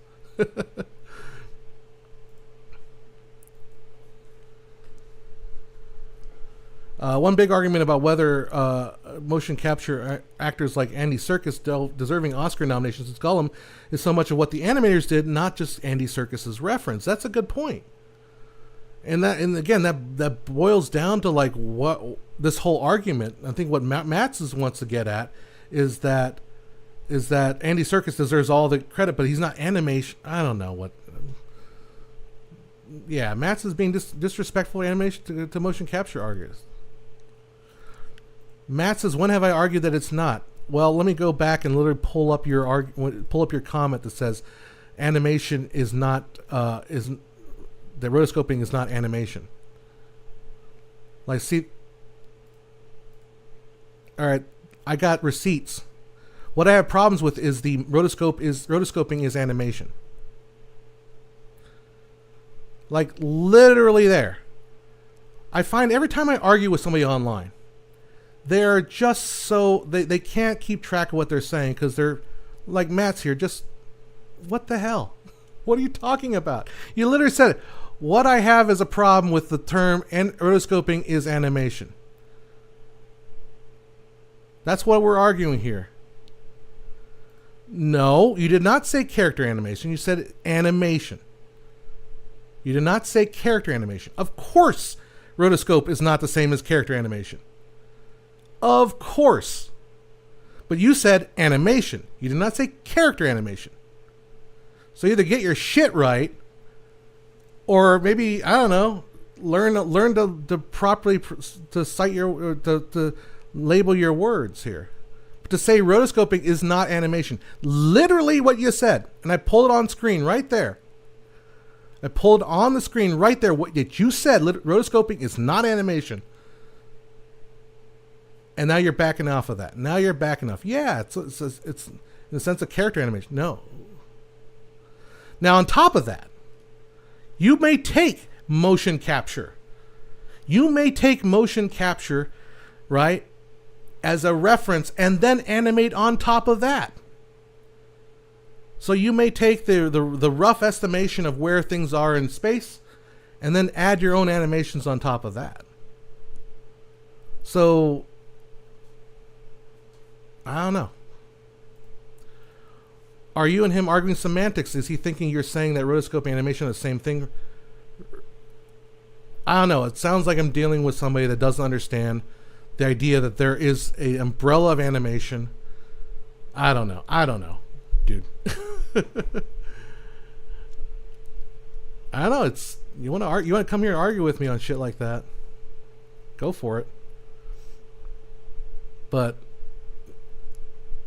yeah, of course it's different than character. But then again, like Matthew was saying too, there is a layer of animation that can be happen on top of the rotoscoping. Okay? And that makes it character animation is what I'm saying. What the fuck is wrong with you? Like, literally, do you just like make shit up? You just like heard me say that I literally talked about the umbrella of animation, and you got this in your stupid fucking head. Sorry, that I said something which I did not say, and I literally am arguing with exactly what you said, which was rotoscoping is not animation. I'm targeting exactly what you said, and then you are adding this nonsense that you have in your mind of what I'm saying. And then you say I do some cleanup. No, you dumbass. You are so stupid. Like, oh my God. I didn't say cleanup. I said addition to. Mats, dude. Get a brain cell in your head. Here's another example I want to pull up for you. Why not? Everyone's favorite rotoscope job, right? It is Minnie the Moocher. No, not Minnie the Moocher. St. James Infirmary. All right. St. James Infirmary rotoscoping. Everyone pulls this one up, right? Okay, and there's a side-by-side I'm going to pull up on the screen. All right, Max Fleischer's St. James Infirmary Cab Calloway, right? Everyone knows this one. Right? So that is rotoscoping. Okay, everyone agrees that is rotoscoping. But get to this part. That's still rotoscoping, right? But Cab Calloway doesn't have his legs go up to his chest like this ghost does. So and Cab Calloway didn't have that pants dropping down. And Cab Calloway didn't turn into a pretzel. Like Cab Calloway didn't do all this shit. So there is additional animation going on beyond the rotoscoping. That's again part of the umbrella of animation. So I don't know. Are you guys tired of this discussion, or are you guys still enjoying it? Because this is fun.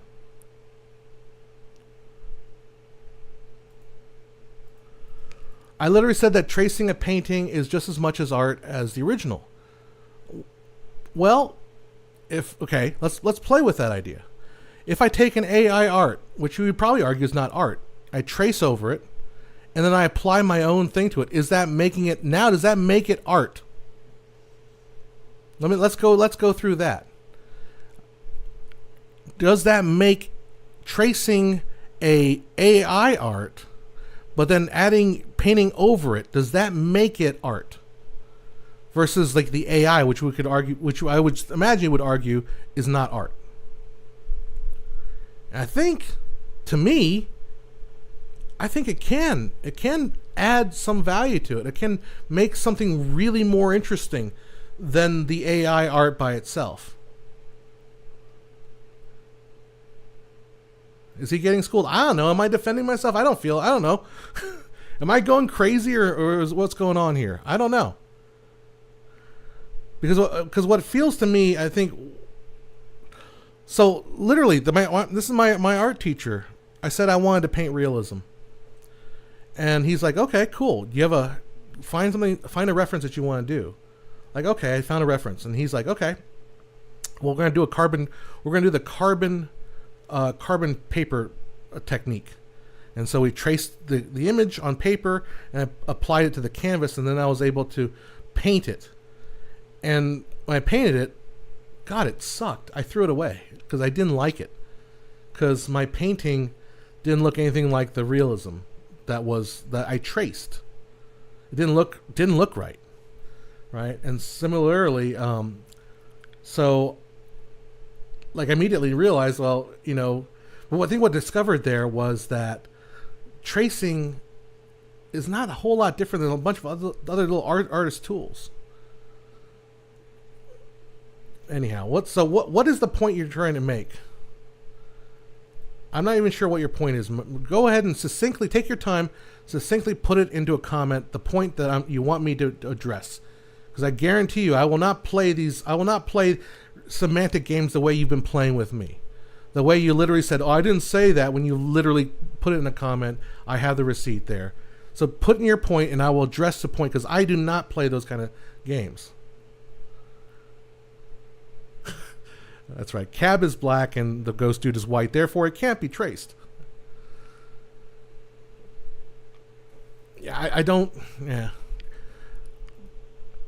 Art is what you say is art. So, yeah, so I told you, so the first time I tried to paint realism, I painted it and I really didn't like it. Like, I legitimately did not like it.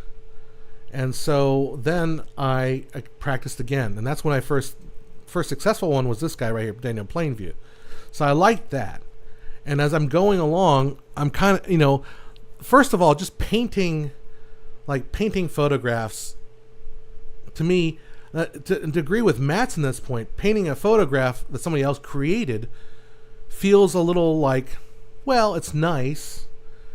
It's my interpretation of a photograph, and that's kind of fun. Hold on, I should respond to that message real quick. It's cool, but it's not like particularly interesting or exciting to me. I should respond to this real quick. No. No worries. There we go. No wireless. That's...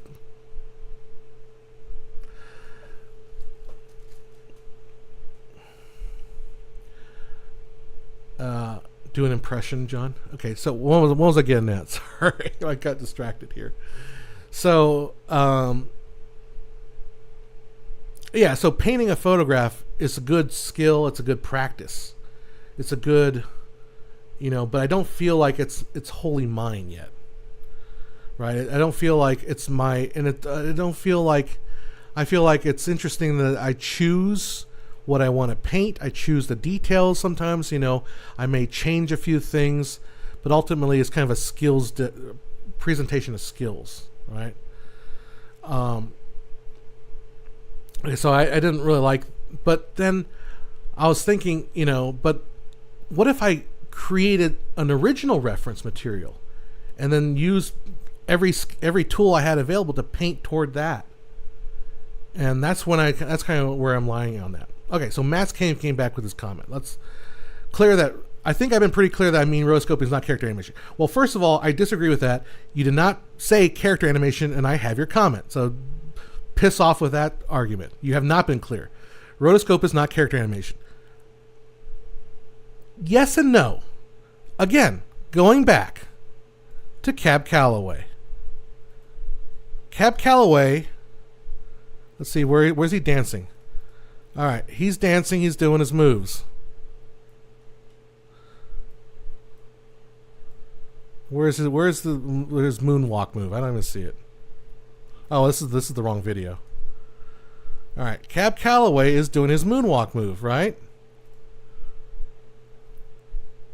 Okay, now this is rotoscoped.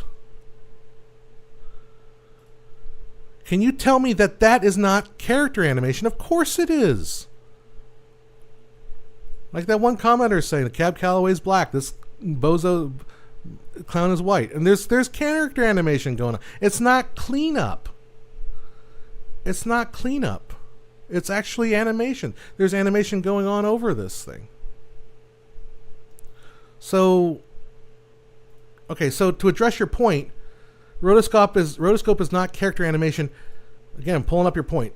Rotoscope is not character animation. Well, yes and no. Is it character animation from pure, like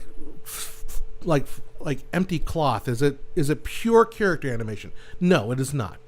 It is character animation with a reference. Yes, it is. Okay, so where are you to make a bold statement is not character animation?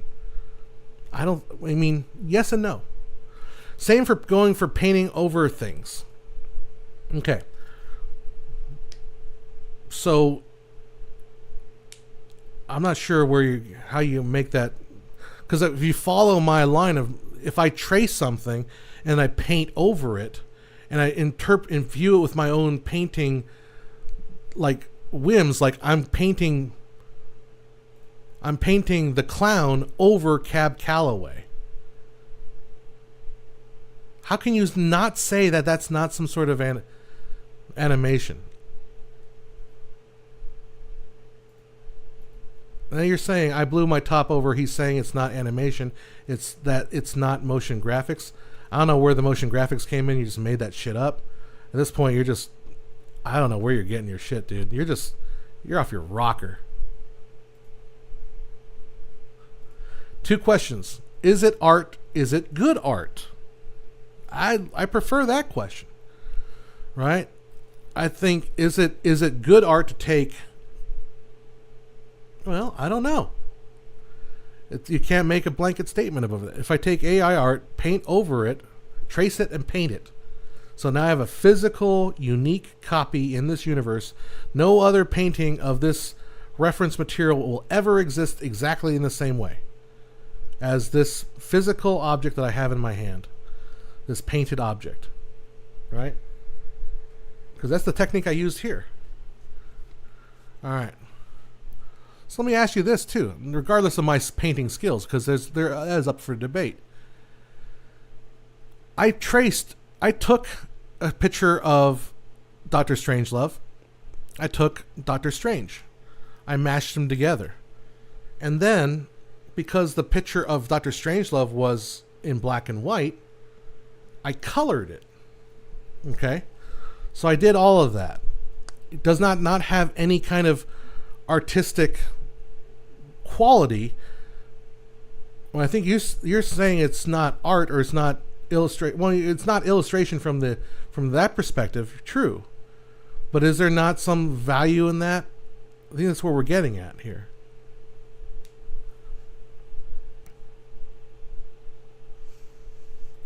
Can rotoscoping be taken too far? Yes. In Gulliver's Travels, Fleischer's adaptation, Uncanny Valley. Yeah, in some of the Bakshi's stuff that I was watching, like it.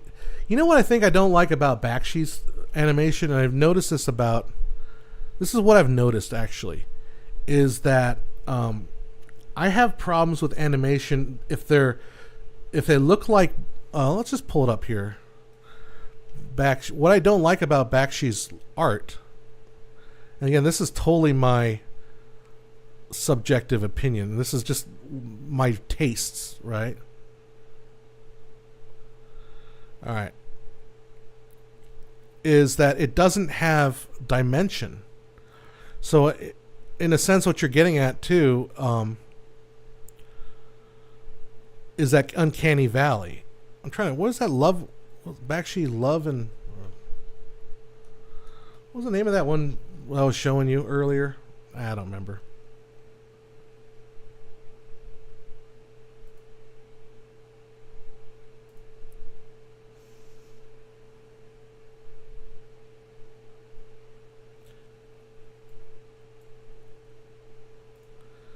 I guess the guy who wrote it, are you talking about the illusions of life?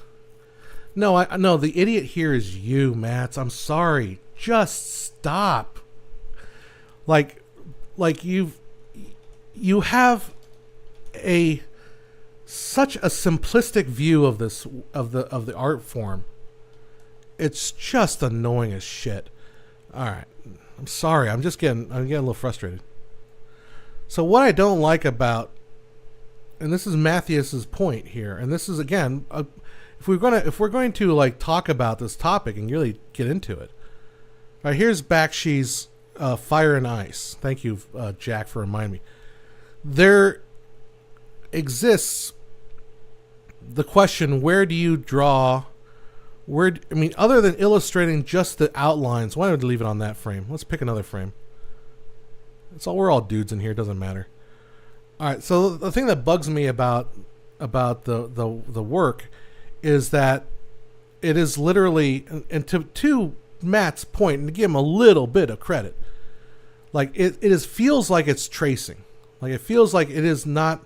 It's lacking detail. The question is where is the tracing happening?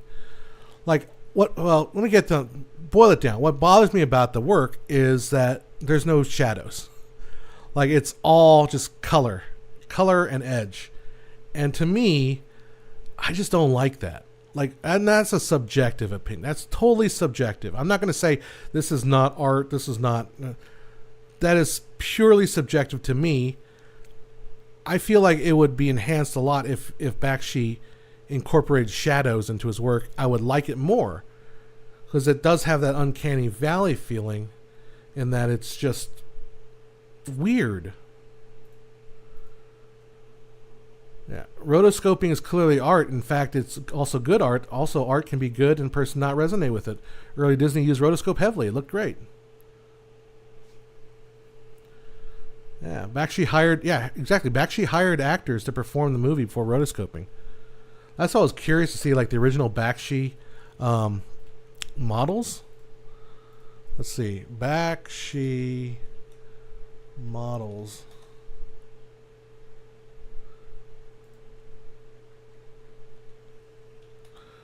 Bakshi models.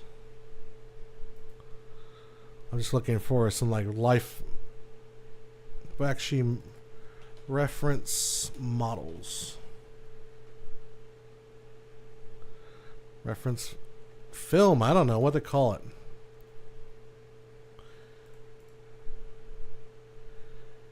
Yeah, anyhow. You get what I'm saying. Like he hired actors and filmed them. And that's how he rotoscoped over them to create the vision that he had. Like I said, my thing is I just feel like I need shadows. Of course, then he'll also add a lot more on top of that. Rigel said this is more out of control than the Bell riots. What are the Bell riots?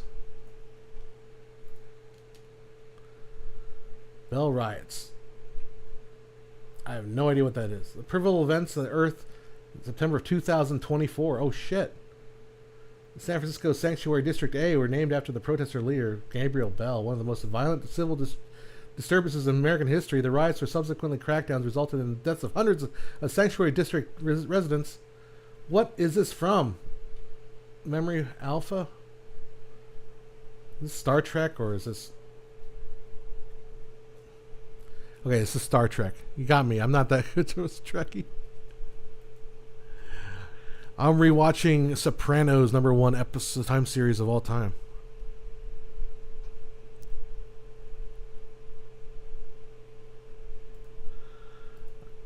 Matt's is, so I'll just respond to your last point. I would interpret you would interpret it in terms of rendering technique, which may be something different.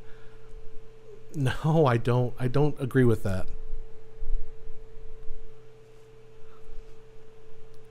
Like that's a semantic. Now we're getting into semantics here. Like I don't consider that a. The word rendering technique is not in my vocabulary in my discussion. You guys should just duke it out. Yeah, that wouldn't be fair. No.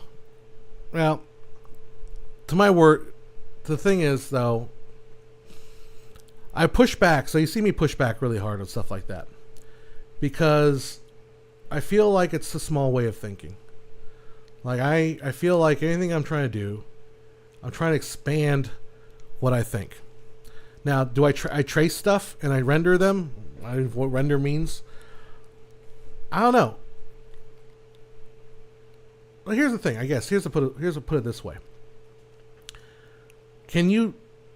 I feel like it's wrong to tell me that I can't, like, project something, trace it, then apply my own techniques to it, painting it, knowing where I've been before, where I literally did, try to paint over a tracing and it looked horrible, to create the skills to get better and better at painting something that has been laid out through tracing techniques. Okay?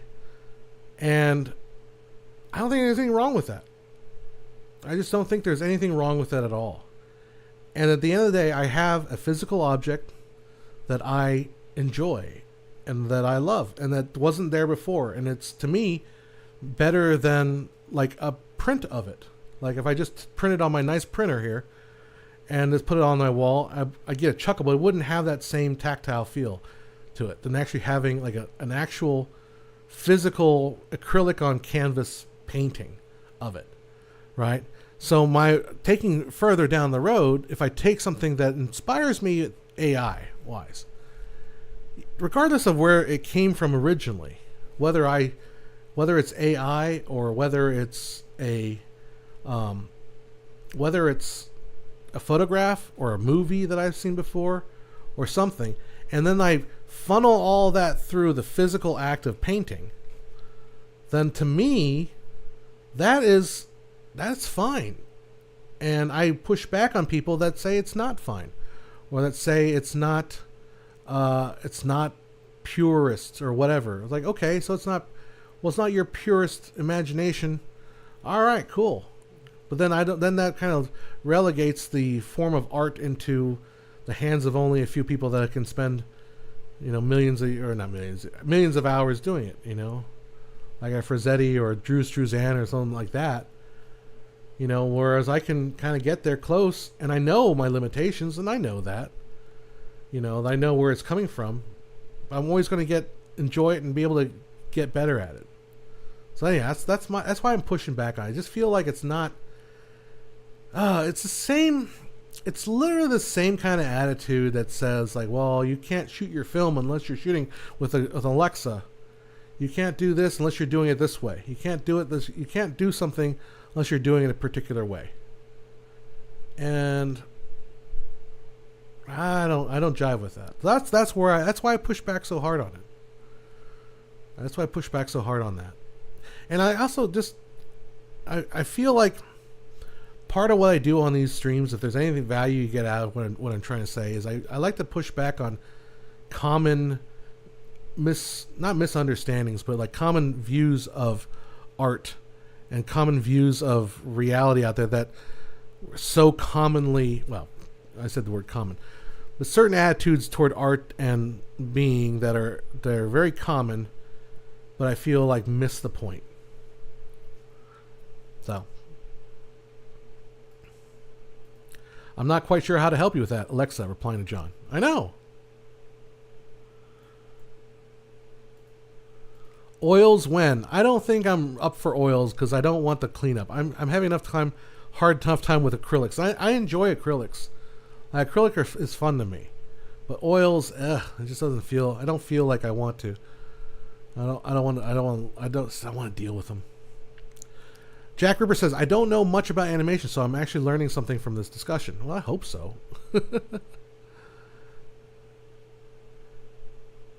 You should do the Kramer painting live on stream. Which one's the Kramer painting? Is that the famous Kramer painting?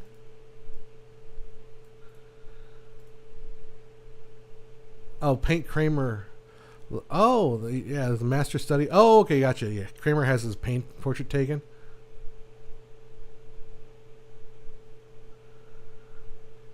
Yeah. I don't know. So it was epiphany for me. It was epiphany for me to have my art teachers basically just like okay the fact that you can trace something. Because there's still art beyond that. I just don't want to do Kramer though. I don't love Kramer that much. Just do it. That's what I'm going to do. I'll be Bach. I already have my reference photo for it. So I already have my reference for it designed up. So I want to do my Arnold Schwarzenegger in Bach outfit. Let's see. All right. Any other comments? That exciting. Are you not entertained, people? Do you not come to this channel to see me like duke it out to argue with people online? Bullet Science, I used to have set up time-lapse cameras on artist houses for Artist of the Year for Sky TV. That's pretty cool. Like, yeah, are you not entertained by the fact that I push back on people like that? Or would you rather me just be nice and like, oh yeah, you're right, it's not art? Did Matt Slave? I think he did, for the better. I'm getting a little tired of it. There's a lot of like goal post moving with that discussion. It's constantly like, well, no, I didn't say that. I know you did. And what you're saying, and a lot of that. So what you're saying is that little children should be destroyed and their entrails strewn upon the public square. So what you're saying is that you basically want everybody to just die. Is what you're saying. So what you're saying is that tracing is exactly the same thing as character animation.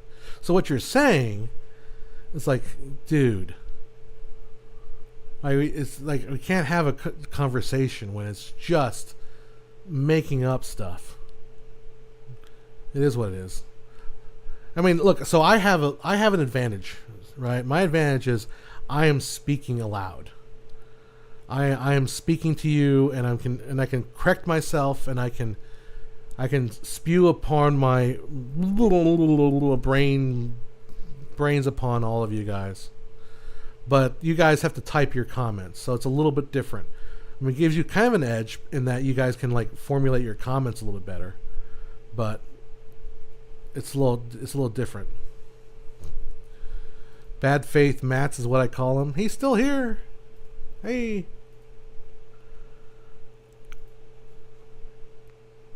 But anyhow. So, what do we learn from this thing? Rotoscoping is animation. It's under the pantheon of animation. Rotoscoping by itself is not character animation. I can agree with that. However, rotoscoping does not negate the fact that there is character animation going on beyond that.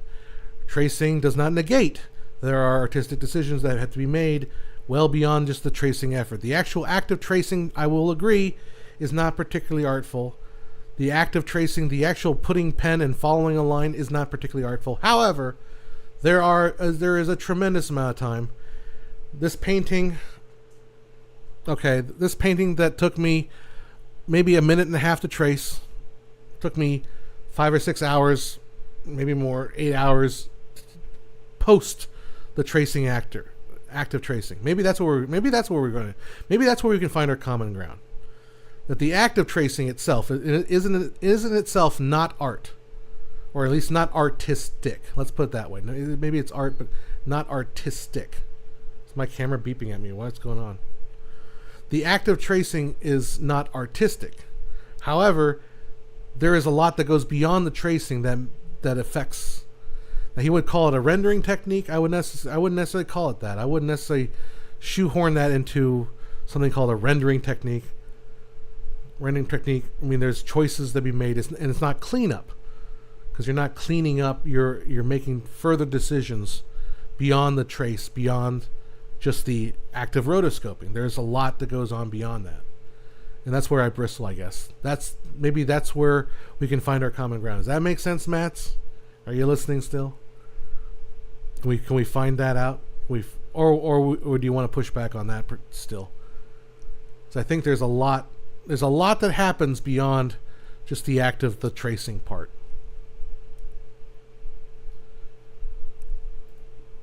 Jack likes to stir the pot. I don't know. I got accused of saying, you wouldn't say this to me in my face.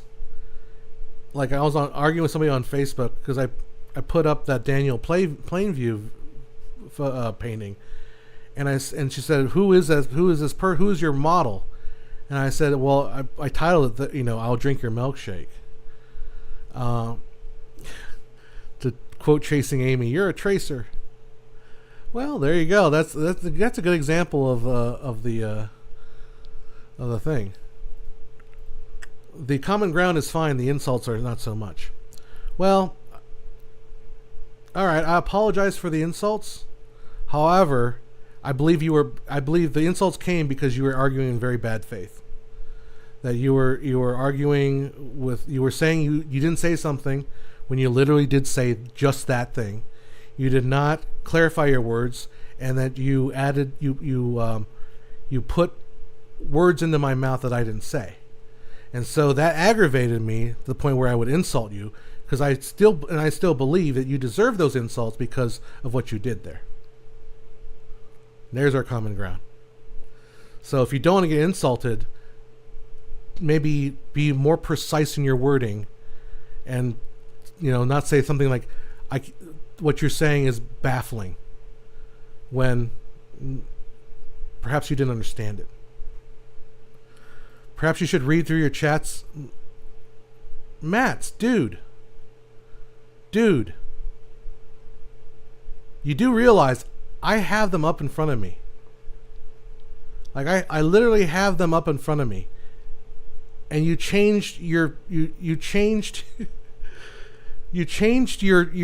changed your comments. You said rotoscoping is not animation. I pulled that chat up. You said it has no. You never said it has no. No, you said it's not animation. Again, you're changing the argument again. You're changing the argument. You said it's not animation. We did not argue about value. You said it's not animation, and that's where I fought you on. When you calmed down, I said, Mats, dude, I am calm enough to address this thing. The fact is, I have the evidence. I have your chats right in front of me. I can pull up any chat I want. Yeah, but I didn't mean motion graphics. What? Like, okay, so you realize that in my world, motion graphics is a completely different genre. Like, motion graphics isn't even in the realm of like character animation.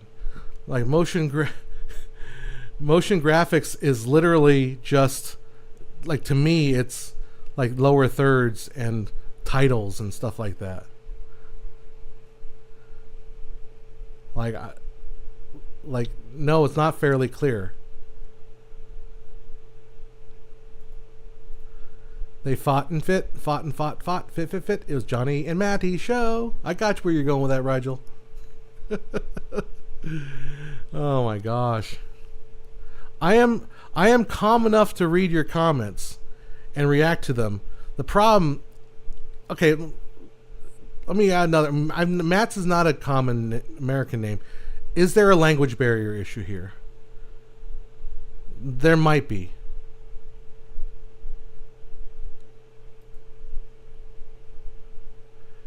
I'm saying, I see what you're getting at, dude. He kept the money. My point is, here is it's a Shabbos, the Shabbos, which I'm allowed to break only if it's a matter of life and death. There we go.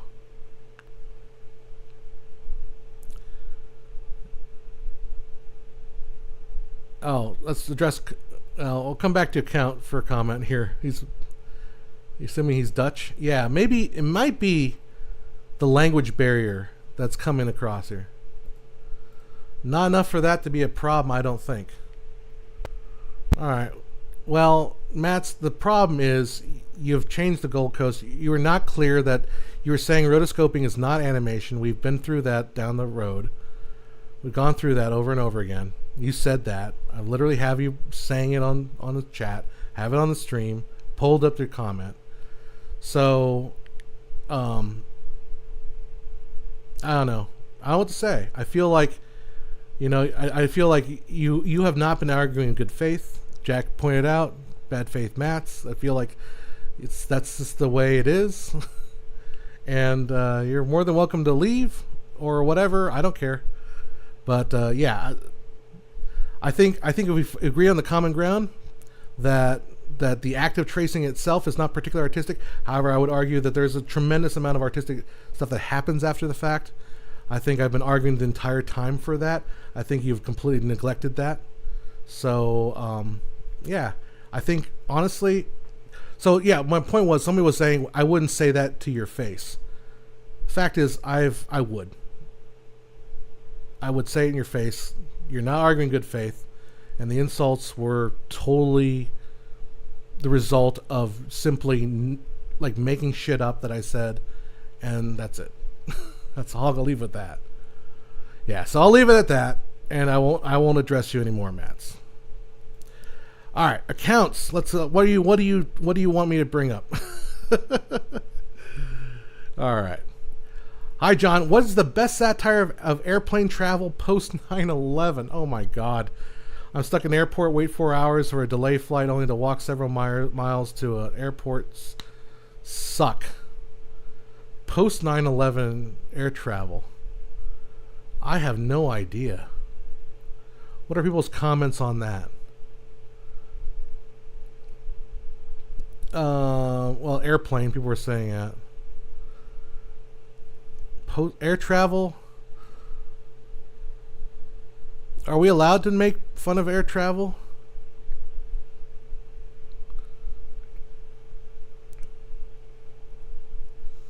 I don't know.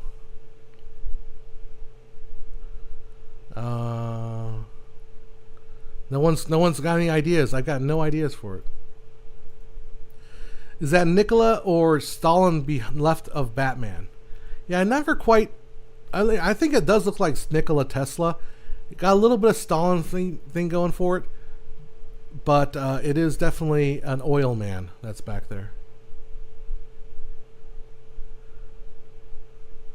Yeah, Mats wants to leave.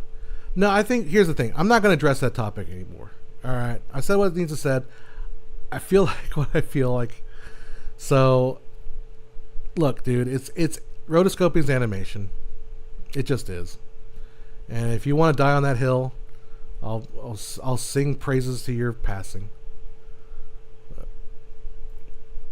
Key and Peele. There you go. Well, Count just left because he had to go catch his plane. So there's that. Anyhow. All right. So anyone want to pick a fight with me? Someone tell me about how 30 frames a second should be the way everything should be from now on. Come on, bring it on. You know you want it. Are you not entertained? Was that not entertaining? Or was that just annoying? So what you're saying is... Alright. Chat's getting down to a slow... 6 o'clock already. How long have I been streaming for? I've been streaming for 2 hours? Oh my gosh.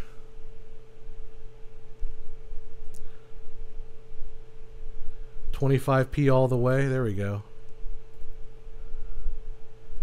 59.98. It's 9.4. I've made that mistake a couple times online. People call me out for that. I would probably agree that rotoscoping is probably not animation in the traditional sense. Oh, stranger, don't get on me on that. I think the active... We're not going to go. We can rewind back and I talk about the active rotoscoping is different than what happens to after just rotoscope. Are you not entertained? I know. Are you not entertained? Is this going to go down? Are you going to... Or you know what's going to happen is you should just snip this part out. All right, snip this part, this little argument, me calling this guy a moron, and then put that on Twitter and get me canceled. So I live on the fear of being canceled, even though like me being canceled would literally have like very little effect on my life. Like, I'm not like I drive a whole bunch of. It's not like YouTube's my main job. So.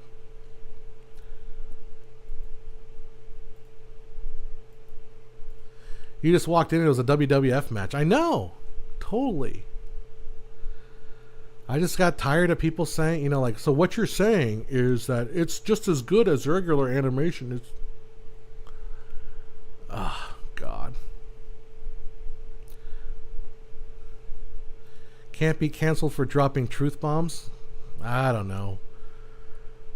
Thing is, though, what is true, though, right? Like, I feel like it doesn't matter what's true anymore. It's only what people believe. Oh my God, clip that out, Jack. Royce Rigel, John Hess says, it doesn't matter what's true, it's only what people believe. I mean, it's like, yeah, it's, I'm trying to give you examples like,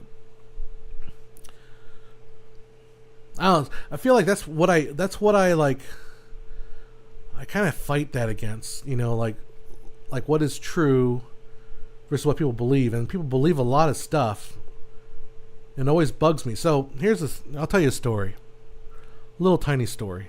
Actually still have this. When I was in 6th grade, I took a class, I was in 6th grade and they did like little projects, little class projects and my project was I took and made a moon. I made a model of the moon. Took a basketball, I wrapped it with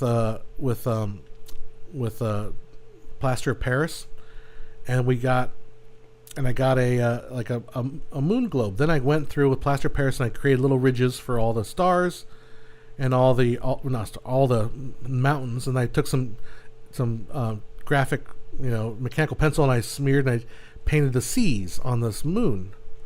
And I looked on a map of all the different Apollo landings. And I put all my Apollo landings on the moon. All of them. Here's Apollo 11. Here's Apollo 12. Apollo 14. So forth, right. Rigel 7 says, I'm a 6th grader, claims John Hess. Out of context. Very good. So I put all the flags for all the Apollo moon landings. I'm going someplace with this. And I took it to class. And then I took it to class and I told them about the flags. And the teacher's like, that's very interesting and very cool. Class, why isn't there an Apollo 13 landing? Okay.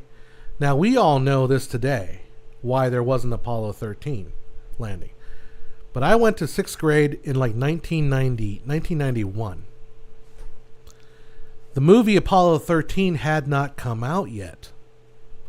And so one of the kids raised her hand, that's because there was no Apollo 13 because 13 was considered an unlucky number.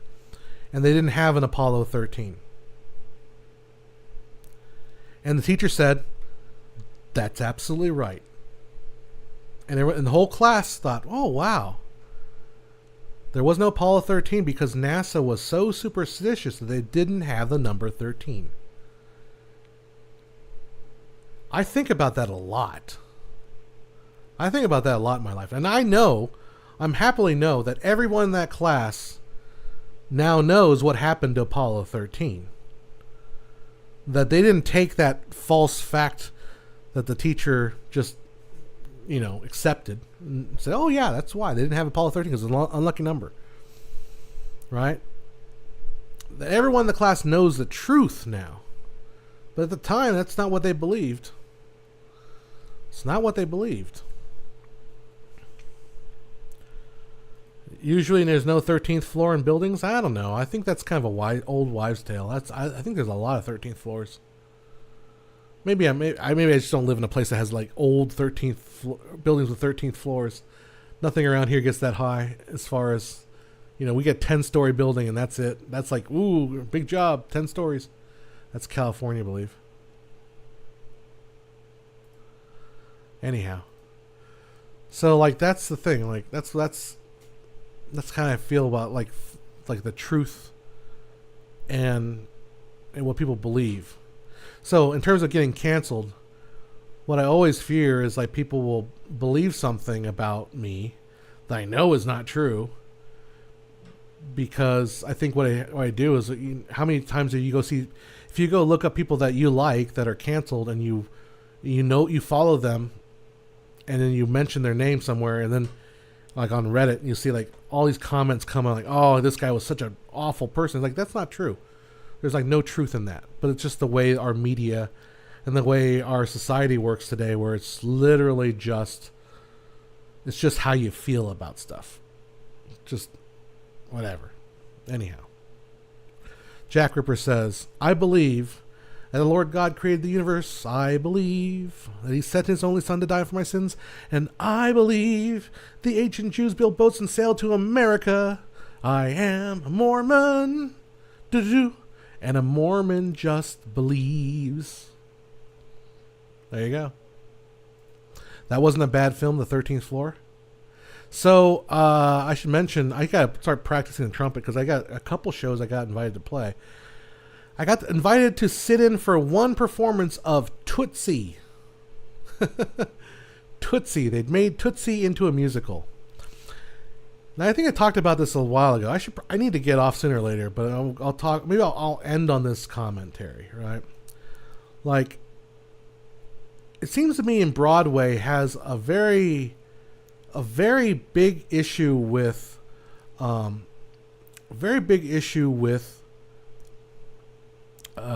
remaking movies as musicals. It's like every musical is a movie. And it's, like, and some of them are good because the act of creating or tracing a movie in Broadway terms, the thing about making a musical out of a movie is there's a lot that needs to happen beyond, just taking, the translation from book to movie is a big thing.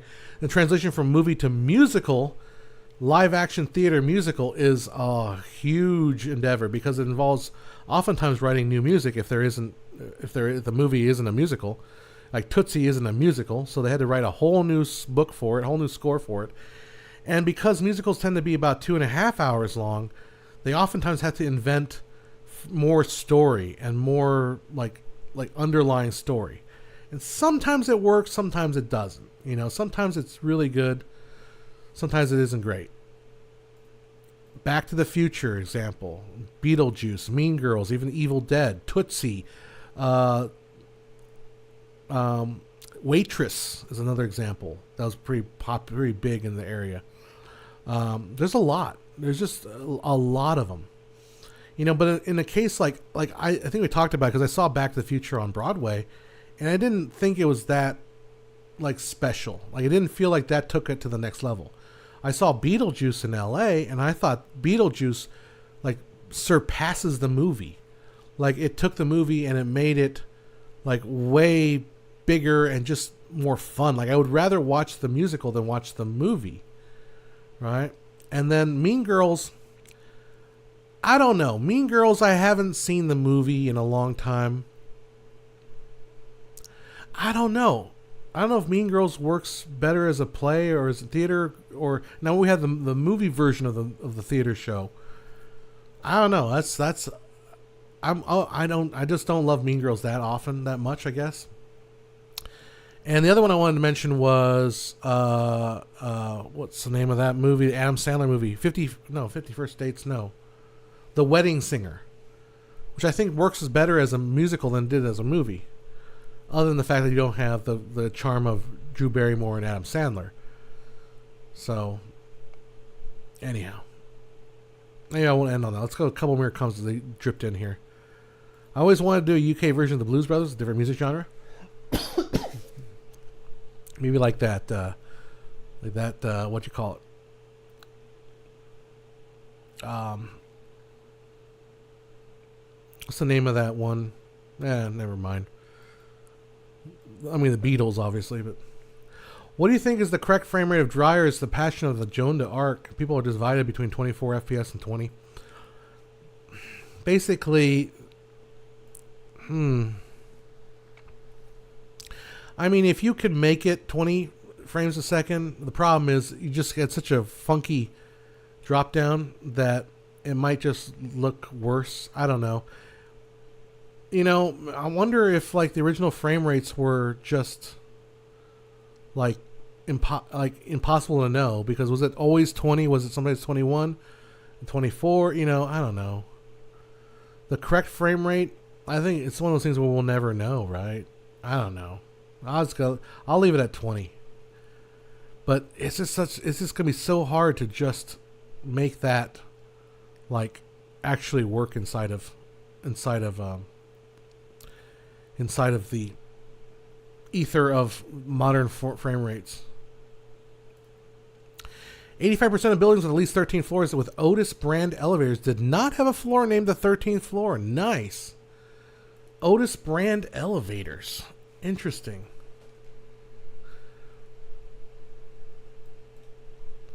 Thirteenth floor. There's the 13th floor entertainment group. 13th floor is a 1999 science fiction movie. Let's see here.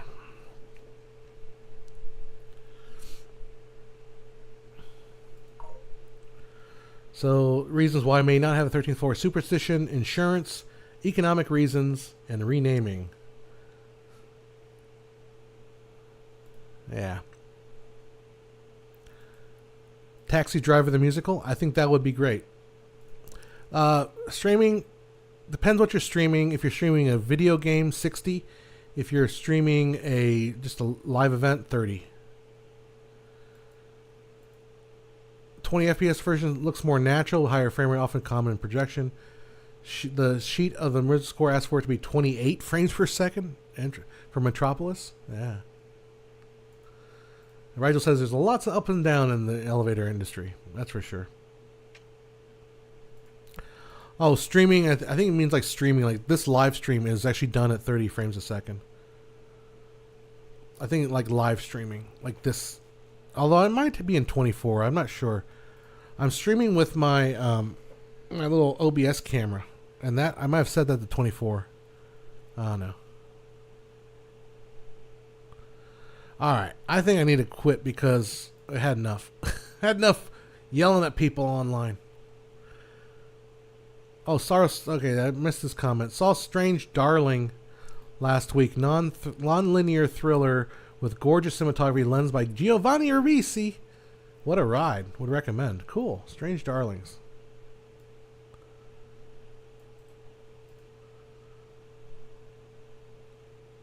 It's only at the expensive theater. Horror suspense. Interesting. Cool. All right, guys. Well, I hope you were entertained for at least part of that.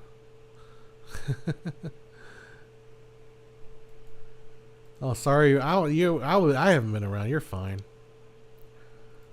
The build is going. We poured the concrete for the pavement. I'm still waiting on hearing what's happening with the final designs and all that stuff. So I might send an email on Tuesday to see what's going on with that. We're moving along, you know. So anyhow, all right. Well, I'm going to go and get some dinner and probably water my garden and water my driveway one last time before I don't need water anymore. And until next time, we shall see you later. Rotoscoping is a form of animation. Gotta leave it on that. All right, guys. See you later. Bye-bye.